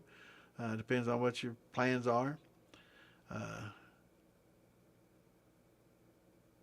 or you can use it to proof down if you want to kind of maintain flavor. Just use it to proof with, and that's kind of like a cognac, But for some people, and it will. It depends on what you're doing. It can tend to over uh, flavor things and muddy flavors, and it's hard to get good distinct notes, and it's hard to get floral notes and stuff when you get a very concentrated flavor like that. You don't get the lightness in the light notes.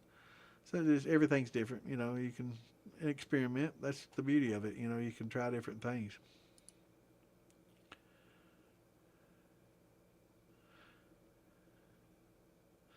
That's the best way. Keep it simple.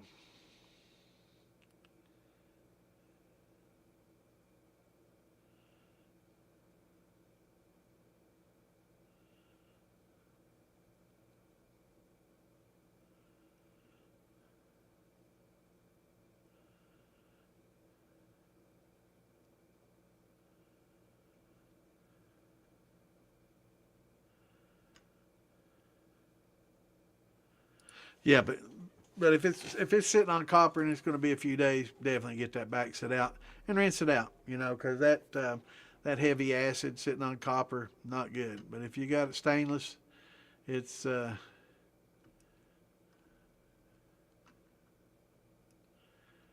right. I see James. Did I miss James?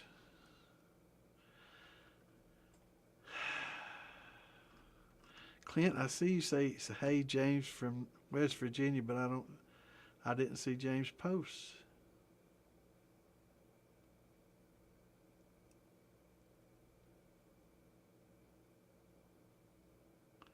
I'm not seeing James' post, man. Where's scrolling back? I don't want to miss anybody. But if somebody just says hi right in the middle of, I don't see it. Anyway, what's going on, James?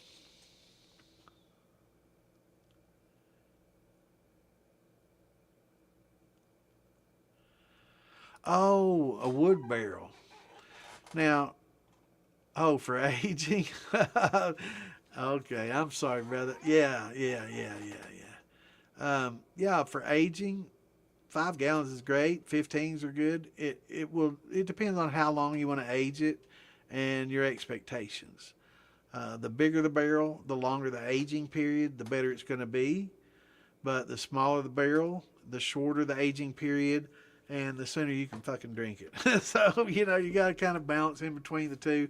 I think 15 for a year is a pretty good combination instead of, 55 or 53 for 3 or 4 years versus a 1 gallon for a few months, right? So I think 15 for a year or so, 5 for 6 months or so works pretty well.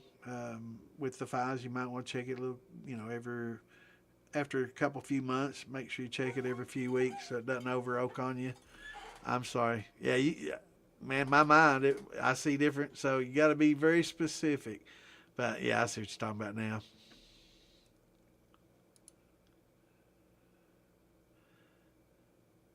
Yeah, 26 is a good size still.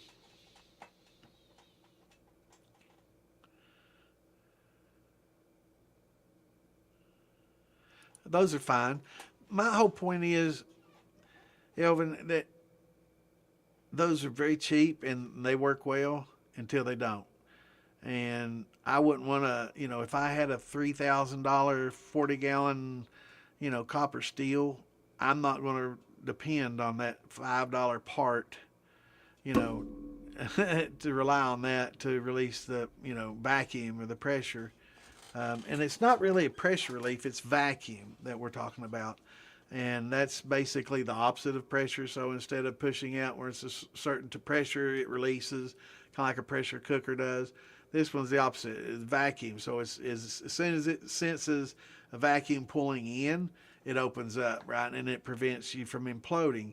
Um, and those are great to have, but they're great until they don't work, and then all of a sudden you're still your whole dream and $3,000 worth of copper is just gone like a can. It just does this, and all of a sudden this is what your $3,000 steel looks like.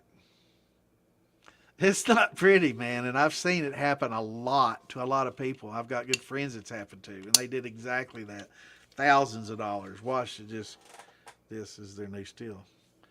And then you got to break out the air compressor and blow it out and worry about all this shit. And it's just, it's scary. So are you going to trust a $5 Chinese part to that? And it's great to have as a backup, but I just say put a valve on there. Just a simple valve, 3/8 inch, 5/8, whatever inch, whatever size you want to put on there on your cape, or even on your column, wherever you want to put it. Put in a valve inline and just open it up. You can have a T, opens up to a butterfly valve, whatever you want to do, but just to break that pressure, when you have a thumper or something in line. And even if you don't have a thumper, it's a good idea to do it. So that way, you have that vacuum, relief, in case you forget to open that valve. So, as a backup, but definitely have your valve and get used to using it. When you're done, turn the heat off, open the valve. And that just make that part of, your discipline. And if you have to write it down, it's a good thing. Check notes, until you get seasoned. Okay, first thing you do, make sure your mash is stirred up before you turn the heat on, right? You don't want anything that's settled out if it's been sitting there a while. So, make sure to stir it up before we turn the heat on, all right? Turn on the heat, just the flame, all right? Make sure no leaks, paste any leaks, Go through the checklist, and when it's done, open that valve. Turn off the heat first, and then open that valve. Just got to get used to that. But having that vacuum is a nice backup, but I would hate to depend on it and it not work. So I think just putting a ball valve in there is a great idea.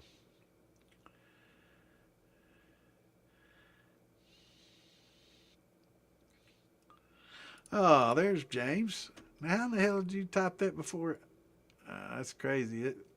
I got you typing that at 9:18 at the same time, and he said, "Oh, what's going on, James? Good to see you, brother." I was looking back for Clint's comment after I saw it. I'm like, "How did I miss James?" I scrolling back, and he said it before you posted. I don't know how that happened. Good to see you, brother. Glad to have you with us, man. I grew up in Eastern Kentucky, right next to West Virginia. Actually, Pike County, so very similar area. There's Tanner. What's going on, brother?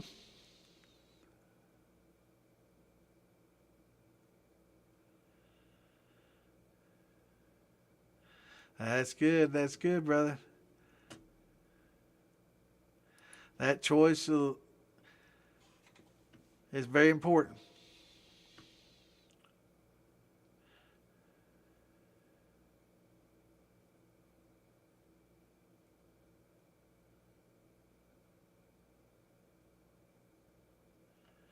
And a valve, just a regular ball valve, $7 at Home Depot. Put that sucker in line right there. Psh, open it up. 100% guaranteed to work every time you open it. Well, until it fails. I guess it's probably Chinese part too. But yeah, you'll know if that ball valve's opening up or not. It'll spit out a little steam and you'll be done.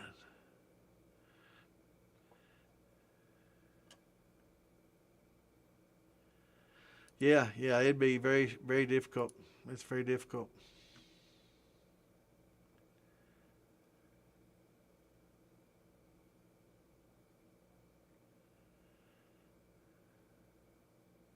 Yeah, 15 psi is a lot for a steel. That's very high. And basically pressure cookers operate on 5, 10, and 15 psi, right? We know that. It's on the dial, the 5, 10, 15. You can set that little weight and it spins around and releases based on the size of the hole and the pressure, right? But you can get little button type pressure relief valves, and they're cheap. They're not real expensive at all. And that's what most of your steel builders are going to use. Of course, they're not going to spend $150 on a good one. They're going to put a little $7 part on there. It's much better just to put that valve. And to have that on there is great. Anybody puts them on there, I'm not knocking. It's excellent to have them on there. It's great. It's better than not having it at all, 100%.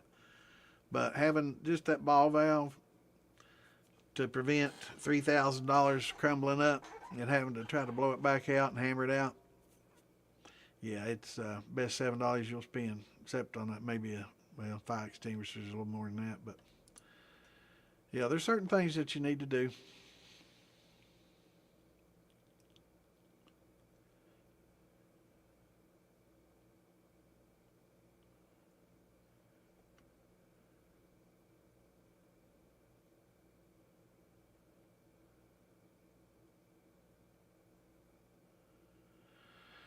$50. What's that? 20 gallon? 25 gallon? How much is 50 liters? I'm not. There's 4 liters to a gallon. Maybe.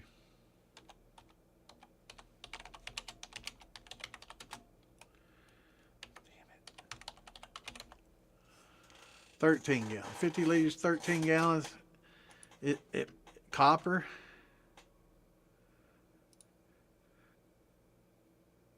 We may be able to get you a little better price. I mean, it's not bad. It's not a bad price, but you know it's a big difference in price though. You can get an 18.5 gallon football steel for $200, a little over 220.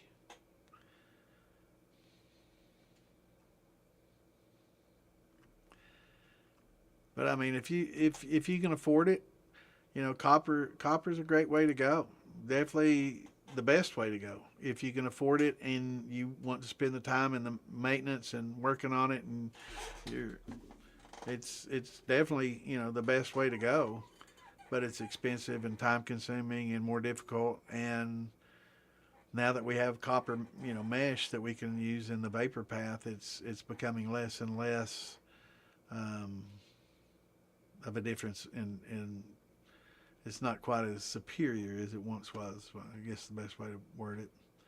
But yeah, I mean, if you can afford a good copper steel, absolutely. But check around, and shop around. You know, whether you got a lot of guys locally, you know, and there's a lot of guys on in our groups that make them. You know, that's what they do for a living, and some people may be able to beat that deal, especially if it's just a steel and not, you know, a copper steel, a copper thumper, and a copper, you know, cape with a copper coil in it, you know, worm, you know. If it's just for the steel or the complete setup, you know, I'm not sure exactly what we're talking about, but, you know, shop around. Definitely shop around and ask around.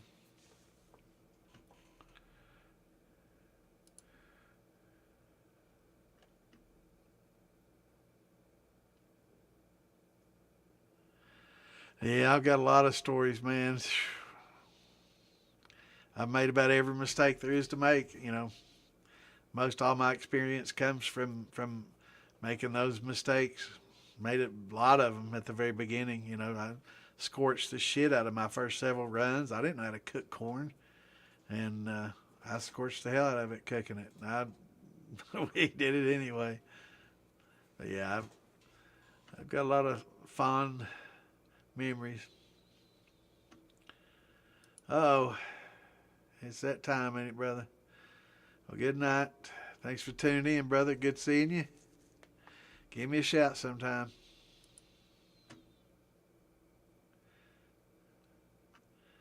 Yeah, it's you know, once you get a couple good runs under your belt, it's like damn, you know. And did you realize how easy it would be? You know, it's like most people see it as this tall mountain, and it's going to be really hard and insurmountable to overcome. But a lot of people think it's easier than it is, you know, and it's a lot of work. So it's kind of a little bit of both. It's not as difficult as far as thinking wise and science wise. You don't have to have the knowledge that you think. Um, and Yeah, I like the tri clamp caps, JJ. Yeah, I'm never gonna paste again. But yeah, and I like using all the tri clamp settings. That's definitely the way to go. It's easy and modular, so it makes it very modular. But yeah, I'm definitely hooked as well, man. I got hooked a long time ago, but it's not as hard as what people think, and once you do it, it's like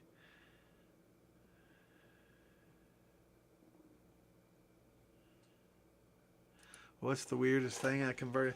Well, I started out with a pressure cooker, so that was pretty weird to begin with. But after that, I went to a keg steel, and then I had a little small copper steel, like maybe a 2.5 3 gallon copper steel, and then I went to kegs and used a keg for a long time, and then we got a couple 80s that were big. They were actually used for shipping was sensitive parts in. They were big, huge 80 gallons, and they filled it full of like a sand, and they would put these sensitive parts inside of them and embed them in sand so they would not move around or get bumped during shipping. And they were 80 gallons. And I picked up a couple of those many years ago, and that's probably the weirdest thing, yeah. But they're cool as shit. I mean, it looks just like a cape, or just like a steel. I mean, it comes up on the sides, has the cape, and then the top. I mean, it's shaped like a steel, you know. But it was used for military, by the military, for shipping sensitive parts in.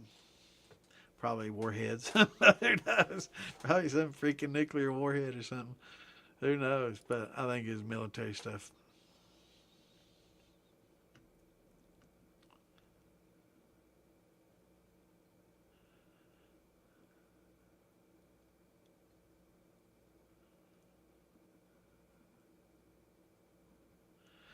Yeah.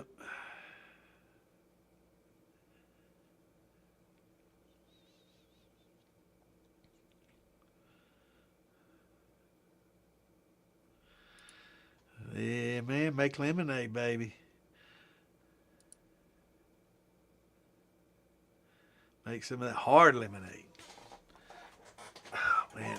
I have the worst seat ever. I've got to get me a new seat. I'm getting old man ass.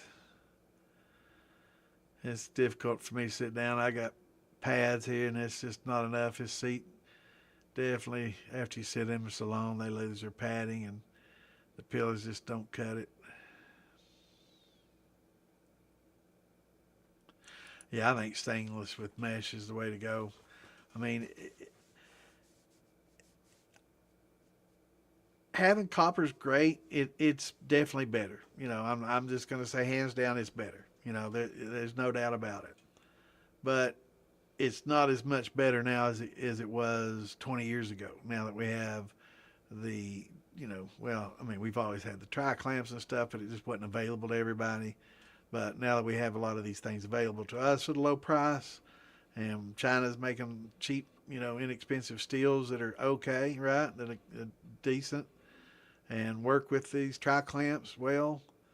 Um, you know, and now we have, you know, mesh, copper mesh that's relatively inexpensive. Make sure you get the pure copper though when you're doing it.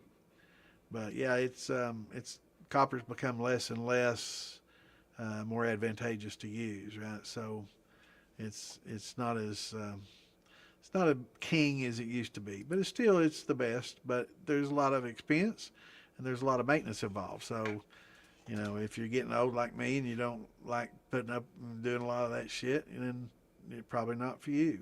If you like everything and you're obsessed and you get and you clean and you want to spend time and you're into all that, absolutely. You know, copper would be awesome for you. You know, I ran copper and it's definitely this was the best way to go. But now the benefits have reduced considerably and with that copper mesh, it really helps a lot to remove those sulfites, and that was one of the biggest benefits of the copper is removing the sulfites, right? And that is flavor. That's the end product that better. Now, copper is also more evenly heating, which you know can be beneficial, but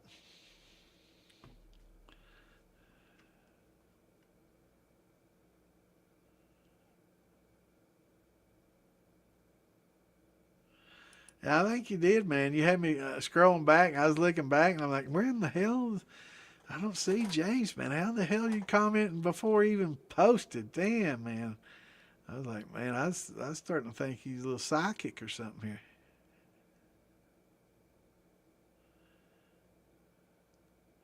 No, anytime you have an open system, really you don't need a pressure relief valve at all. You know, it is a benefit though. But as long as everything's working properly, you don't have to have it. But when it goes off, you're pretty damn glad you did, right? If you get something clogging it up, one thing that a lot of people don't do is they don't check their system out every time you use it. And I will tell a story about this. You know, I used to keep all my stuff outside, and I had a worm, and it wasn't real big, huge. You know, it wasn't, you know, sized properly, and it wasn't big. And and I ran some, and I had some, blew some paste off and about blew the top off, and it was because wasps had gotten in my worm and mud daubers and filled it full of mud. I had no idea because I didn't blow through that worm before I ran it. Something to think about, if you got that worm sitting out in the utility building and you're not running that often and you go out there, probably a good idea to blow through it, right? And make sure there ain't nothing in there. So that you learn from these little experiences, and so there's a lot of things can happen. But most stills operate without a thumper. It's 3 to 5 psi. You're not getting a lot of pressure inside that still, and the larger pipe that you're coming off with, the less pressure that you're going to develop. So if you got a 20-gallon still going into a half-inch copper, then you're gonna build a little bit of pressure, not enough to hurt anything or make it dangerous. Well, I wouldn't say hurt anything, but make it dangerous pressure. But that increased pressure also increases the temperature and makes it harder to regulate that temperature. And when you do that, it makes it harder to make your cuts. So, yeah, and right. But the thing about that is, JJ, that's 200-degree steel that you got to undo and lift a little bit of. The copper clamp, the tri-clamp steel.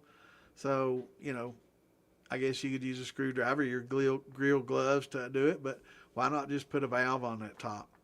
Just cut a valve on it, just open it up, have one with a rubber handle on it, or, get you a rag or a little oven mitt or whatever and open it up, and that's all you need to do is just equalize the air.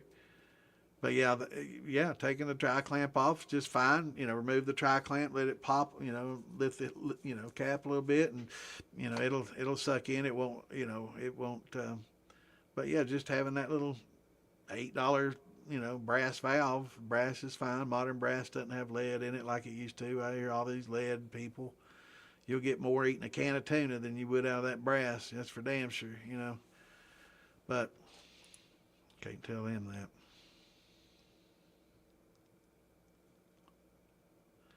Yeah, that's what we're all about, brother. Trying to make it safe for everybody and teach the basics, and teach how to do it, make good shine. And I mean, we can take you from helping you pick out your steel to helping you mash in. We can lead you the whole way, man, to make really good liquor. We've had distilleries that tune in and listen, and I'm sure they do a lot of research. It's not like they just listen to us and went out and opened a distillery, but they listen, to the show every week, and they've listened to us and learned and also applied some of their own knowledge and mistakes and gone out and sought more knowledge, and have opened up distilleries, and we got a lot of new beginners sharing their success stories on their first rum ever that's turned out fabulous. And that's awesome. There's nothing that makes us happier than to hear these success stories. But definitely don't want to hear, but if we do, hear these horror stories about the dangers, like Yoshim burning his leg, that could have been very bad. That could have turned out a lot worse than it did. If it had been all over his body instead of his leg, you get burns on a lot of percentage of your body. It's major, rather, So this can be a dangerous hobby, and what we try to do is make it safe for everybody. It will. The bypass that I came up with years ago will definitely help break that volume, that vapor barrier, and allow the air to pass. Sure will, absolutely, and it allows it to go right into the worm or condenser, whatever you're using. But yeah, it helps a lot. Absolutely.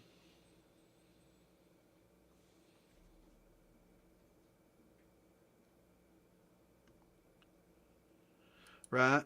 And that's awesome too. Yeah, if you have one in the top of your cap, open it up and boom. But it's easy just to, also just have that little simple valve installed. It's cheap, easy, soldered on, Won't take a minute, and it definitely helps. Yeah, we're on here every Tuesday and Saturday at Eastern, unless there's a big festival or something going on, and or a party or something. I won't be here, but we'll let you know ahead of time. But yeah, we get in here and talk about, and well, we talk a little bit about beer too. But when we do, we have to talk to JJ. He's our beer master in here. He made a lot of beer.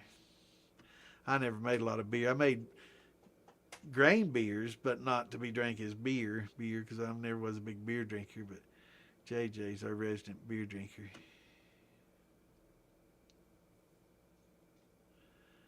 Yeah, well, Steele's has he does some unions and stuff. He he does good work. Steven Steele's. Now some of the others that operate under his name, or some nephews or sons or others, might not be the same. But yeah, we got a lot of people in the community that make good quality products, man. I mean, you know, I can't start naming names because if I do, I'll leave one out and they'll get mad at me. Because there's just so many and they're all my buddies. So I don't want to start doing the name thing, but get in the groups and start asking. Just jump in the groups and just say, who all makes the steels? Who can make this? Get it back to me. What's your price? I'm wanting a 15, 20 gallon steel. Can you all PM me? Private message me what it costs just for the steel. Because I see a lot of people spend a lot of money on, having a copper thumper is good, but paying that extra money to get a copper flake to put your worm in, you don't need that, right? That's copper. That's extra expense that you really don't need to spend on. You can put that worm in a plastic barrel. It doesn't matter because that's doing nothing, for your alcohol. And, I mean, it looks beautiful, right? All matching and pretty, and just beautiful to look at. Nice copper pouring, but it's an extra expense, that you can kind of reduce your cost, right? If you want to eliminate that and just use a plastic barrel. But yeah, just go to the groups, go to the Moonshine Militia, do the DIY Shine, go to the militia page, all of them on there, and just say, I'm looking at building I'm looking at buying a 10, 20 gallon steel. Can y'all send me some quotes, on a 10 or 20 or 15 or 20, 25, whatever you're looking at. Give them a little bit of range so they can give you some different prices, and, and everybody there can, if they're in the militia, they're dependable, because if they're not dependable, they get removed, and we've had to remove some for that reason, for not, fulfilling their obligations.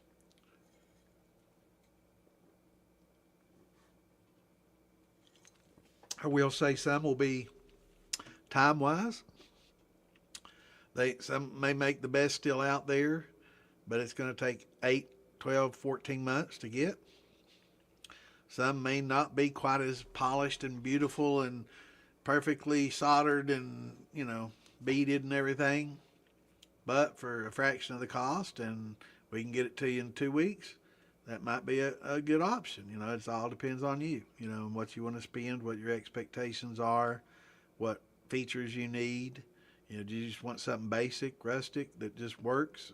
Or do you want something that's, looks like it belongs in a distillery, and something crazy, with big portals that you can see through. And I mean, there's so much they can put on there, man. There's a lot of lipstick they can put on those pigs, but it's still bacon.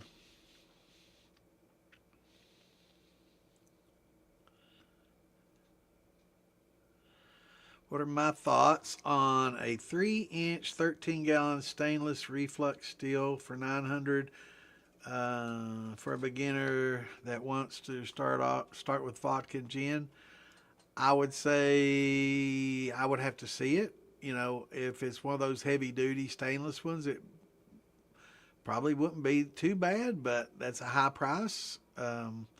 I would say I can have you making the same vodka with a 18.5-gallon bever and a $150 column for $300 instead of $9.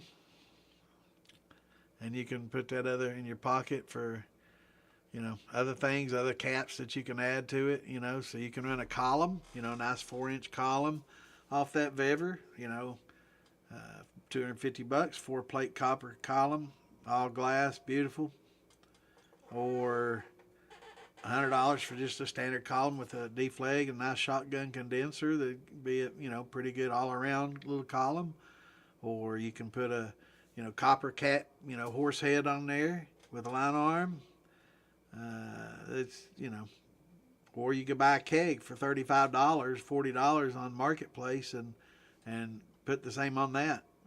And I'm telling you, that stainless is, a stainless keg is probably going to be as solid as but some of them may be jacketed, may be able to run steam. It just depends on really what we're talking about, Tanner.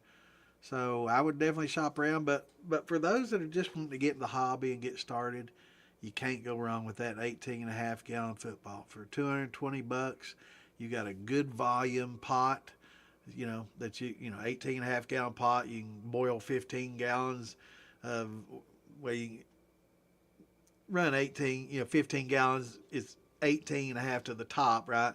So you can run 15 because you don't want to overfill it, right? You don't want it to puke over. But, it's a 15-gallon pot. You can boil 15 gallons of water in for your steeping. It's going to be a good-sized pot. A lot of people, it's the biggest pot in their house, right? Most people don't have 30-gallon, stainless pots that they cook in unless you do a lot of Cajun boils and shrimp boils and all that kind of stuff. Then you might have a big old stainless pot, but it's really hard to go wrong with the expense wise, and I've never heard anybody that regretted their purchase on that, for what you spend. It's a good value. But, it's according to what you want. That keg, pretty cheap, 45 bucks. And then you just spend a couple $100 on a horse head or 250, whatever, on a horse head, 250 on a, 4-plate column, 4-inch column, 150 on a small 2-inch column to come off with a deflagmator and all that. Let me show you. You seen the pictures? You see.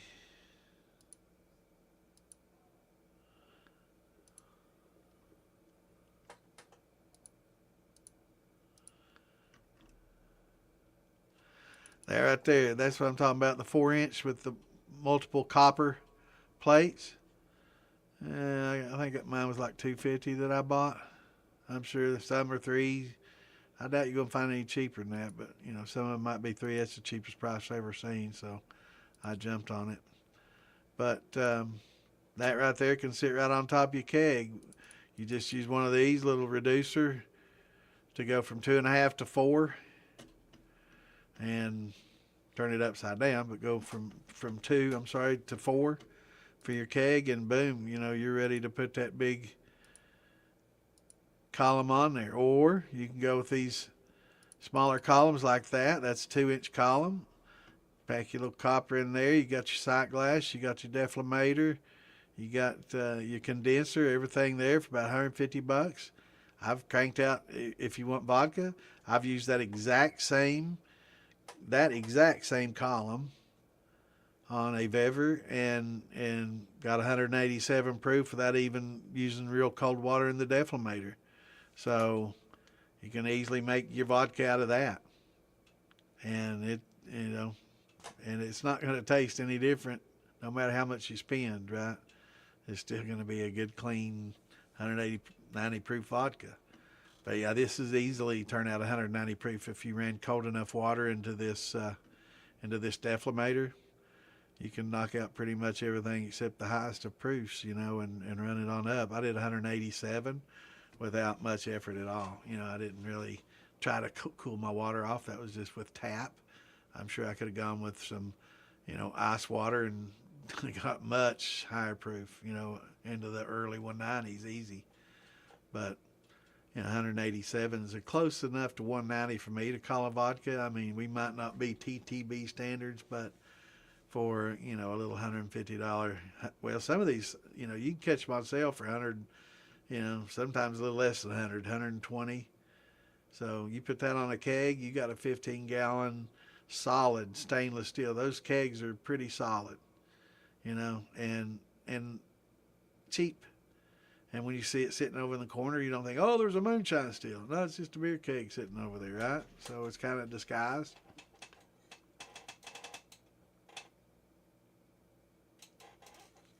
Somebody see that column on a keg, they'd be like, man, that's kind of a weird beer here in this spout, you know?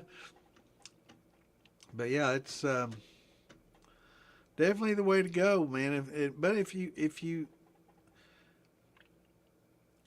I'm not going to tell you that it wouldn't be good, but I can say for a beginner just getting started out, I highly recommend just going with the Bever, you know. And then once you get definitely into it and you learn more about it, and you start doing more research, and you're like, you know, this is all great, but you know, I decided I want a jacketed still. I want to distill on the grain, you know, where I can get that extra flavor, you know, and I want to go this route. Then maybe you can start, but you would definitely go bigger than a 13 even then. So, but yeah, I probably wouldn't if it were me, but I can't make your decisions for you, Tanner. But I'd say that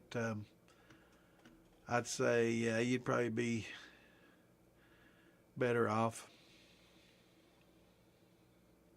Yeah, and you can get it. You don't have to go with that big 4-inch that I was showing you on a keg. You know, you could do a 3 or a 2 for a little less, but that 4 is pretty nice, man.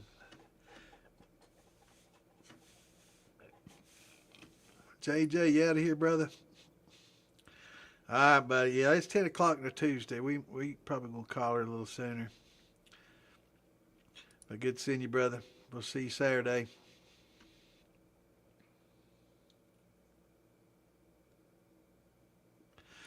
Well, take our word for it. You know, you're dealing with somebody. With both of us have so many years of experience, but between us, you know, almost a century, right? So we won't steer you wrong. You know, for the money, it's a great start.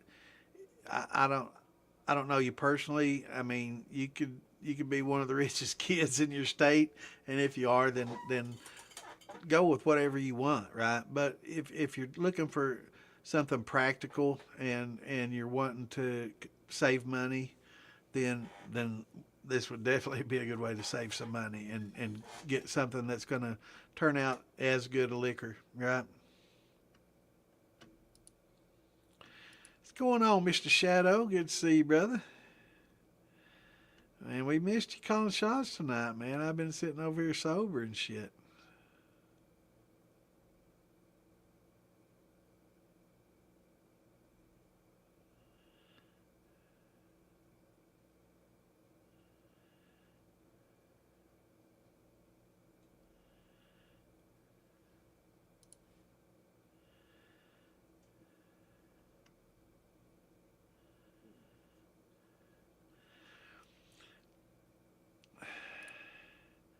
Yeah, let me pull up a pic for you of a flute still.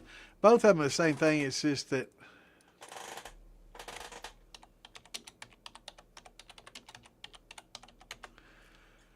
the flutes have like a sight glass. Let me show you the difference in it. So here's a pic.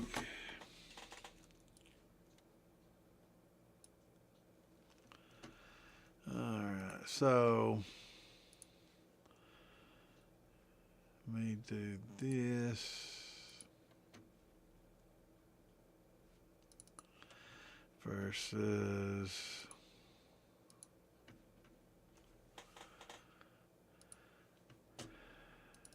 this. Okay, this is a flute.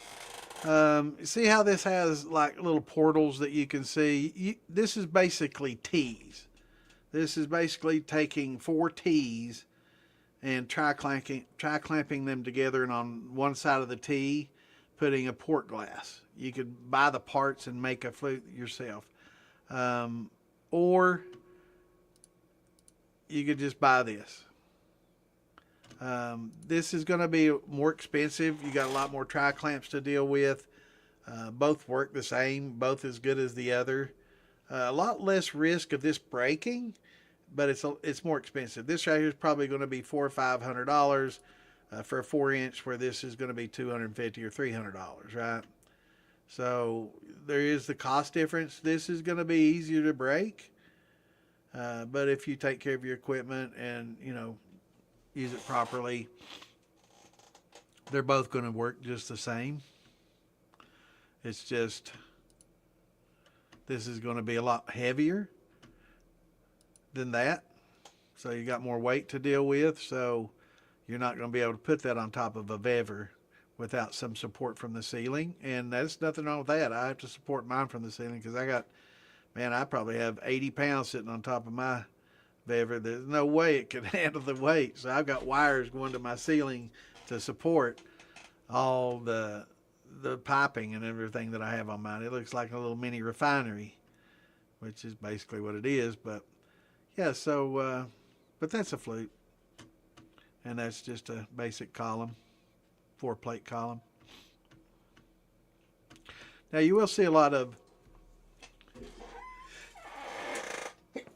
fluting type steels in a fractional column, where actually these T's will branch off into an outlet, but that's totally different. This is just all for visual effects, and so you can see how each plate is loading, whereas this is wide open, so you can see a lot better how each plate is loading.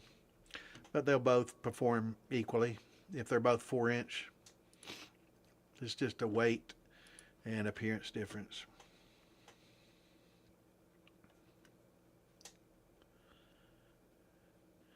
But reflux is just allowing it to either natural passive condensation and for it to condense and reflux back, or for an active condensation. So it forces it to condense and reflux. So most will use above these plates that we're showing you and above these flutes. You'll have a deflator, or you'll have a huge amount of flutes, whereas just the height and the temperature change based on the further away from the source of the heat, right, will naturally cause it to reflux. But having this deflator creates the reflux for you, and you can more easily control it. That's more of an active reflux versus a passive. My buddy Jay. But yeah.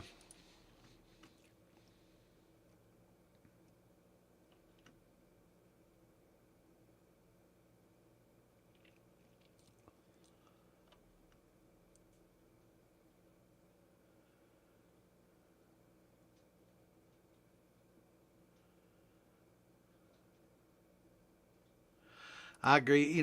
Not everybody's able to do that, but if you're able and you're handy, buy a sheet of copper and make your own. Because there's nothing more enjoyable than making your own stuff. But not everybody is able to do that. What's going on, Mr. Gray? Good to see you, brother. And there's Toby. What's up, brother? I ain't talked to you in a coon's age, man. How you been, brother? But yeah, with the tri-clamps, it makes it modular, and you should see some of the stuff I've set up, man. It's crazy. What's going on, Mark? And from Maine. Awesome. Well, we're here every Tuesday and Saturday and at 8 Eastern time. But in the meantime, hit that like, subscribe button. You'll get that notification that we're coming on, and look at some of our old episodes. If you're just getting into the hobby, or if you're intermediate, you'll love the show, man, and you'll love jumping in here and chatting with us and learning with us and sharing some of your success stories and failures with us. And yeah, it's you got here just as we're about to wrap it up. Usually we do 8 to 10. Sometimes we'll bleed over to 11 if we got a lot of beginners on here, if we get on topic and talk a lot. But yeah, we're kind of open. But yeah, man, jump in here, and any questions you got, if you're just thinking about getting into the hobby, you found the best place in the world, man, because we can help steer you to making the right decision or what's best for you, and based on your criteria, and we can get you set up and running and help you, make it safe. That's the most important part, making it safe and enjoyable, and not something that's going to break the bank, and you don't have to spend a fortune to get in this hobby. And unlike what you've been told, you don't have to have that $2,000 or $3,000 copper steel, just to get started. It certainly doesn't hurt, but yeah, we can help you get going, man. Help you on your first mash. So far we're batting pretty well. Most everybody that's jumped in here and listened and learned and shared their thoughts and kind of followed the instructions. It's just like cooking. You can if you can follow the recipes and the instructions, you can do this. So I'm not sure what level you are, if you've distilled or not before, but from beginner to intermediate to even advanced, we can help all stages. But we're glad you found us.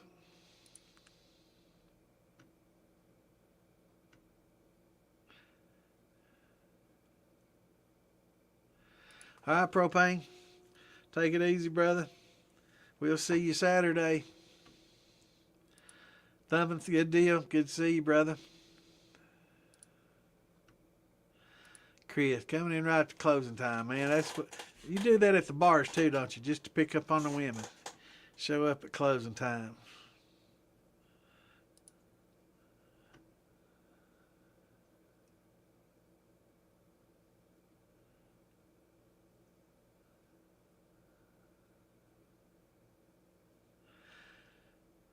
It is. I mean, it's. I've not heard anybody that regrets it. It's for what you get. It's a great value.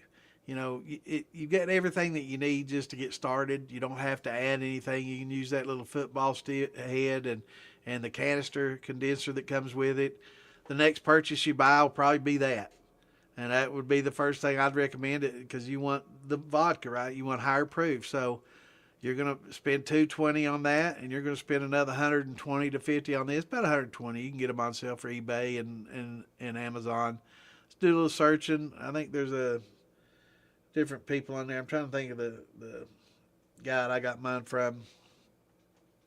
I think he's an Indian guy, Digibosh, Dibosh or something like that. But good people, and I got a good deal, like 100. This is years ago, so I got mine for like $105. But they sometimes will go on sale for 100, But yeah, definitely gonna have to shop before we go. But and to add that to it, you can get your vodka, you can get high proof on that, and then eventually you're gonna want to put one of these on there, or one of these on there, or get with Wayne Fieldbilly or one of the many others and have you a horse head to put on there. It's just with that tri-clamp system that's got, it's just so versatile. It's like Legos, man. You just start making anything you want. It's fun. It's a lot of fun.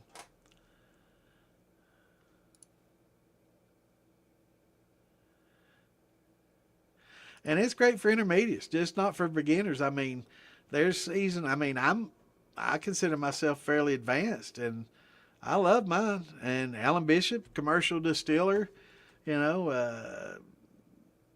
medal winner, liquor maker, many prestigious awards. He loves them too. I mean, they're a great value for what you get. They're an excellent deal. You just can't beat it for what it is. It's an excellent value. Yeah. All right, Shadow. Let's do some shots, brother. The Shadow No. I hope you've been getting better, brother. I heard you wasn't doing so well lately. Has that been a while back you wasn't feeling good?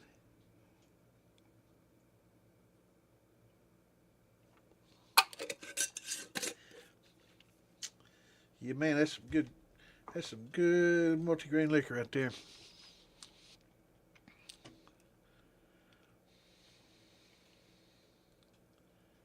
Yeah, I think that's a 3 grain. Or red, white, and blue, I think it is. Yeah, I think Joe's was the multi-grain. I think Joe's is like 6 grain, and that's a red, white, and blue. Damn good. yeah, we'll see y'all Saturday. We'll be back, Mark. Yeah, jump in there and do a little bit of research, read up a little bit, and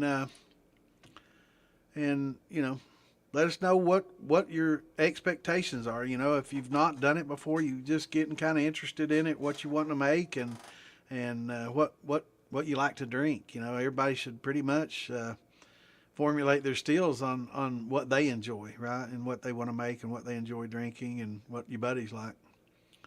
But yeah, we'll get you lined up and steer you in the right directions and help you learn how to do an all grain mash without using sugar, right, and using uh, the natural sugars in the grains itself, and that makes the smoothest, best liquor that you can make. So yeah, we'll get you making top notch stuff in no time.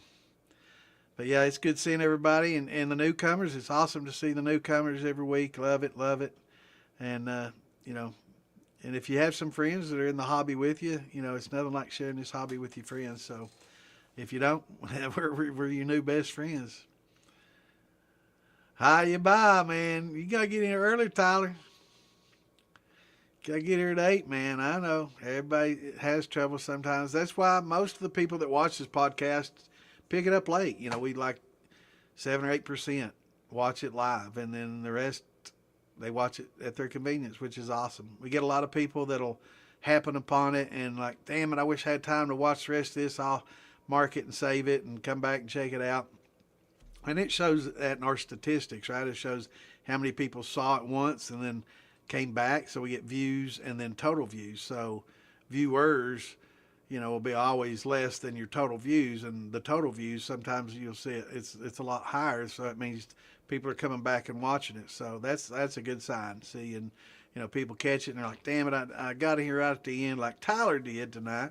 And it's like, man, this, I'm going to tune back in. But watch some of our prior episodes, and it's answered a lot of your questions. Everybody has a lot of the same questions, and you may listen to some of those things and have some questions of your own or need some clarifications on it if we didn't clarify it or explain it well enough, or sometimes we can explain it a little differently. But it's great seeing everybody and great seeing the newcomers.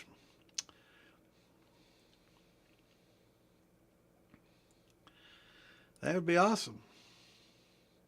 We better get busy then, especially if you want to put it in get it some aged. If it's going to be a bourbon or a whiskey or something, we got to hurry up so you can put it in a small barrel so we can get some aging on that in time. So, or at least jar age. So, yeah, get up with us Saturday and we'll share some thoughts and let us know what you'd like to make for the wedding. And it's definitely not going to be maybe long enough for a fine grape wine, but even we'll help you make some wines if that's what you're looking at. It's not all necessarily distillation, even this we do a lot of mostly distillations, but we do talk a lot about wine making, brandy making, and beer. If you have to talk to JJ when it comes to beer. I'm not a big beer maker. Clint and JJ will have to help you on that.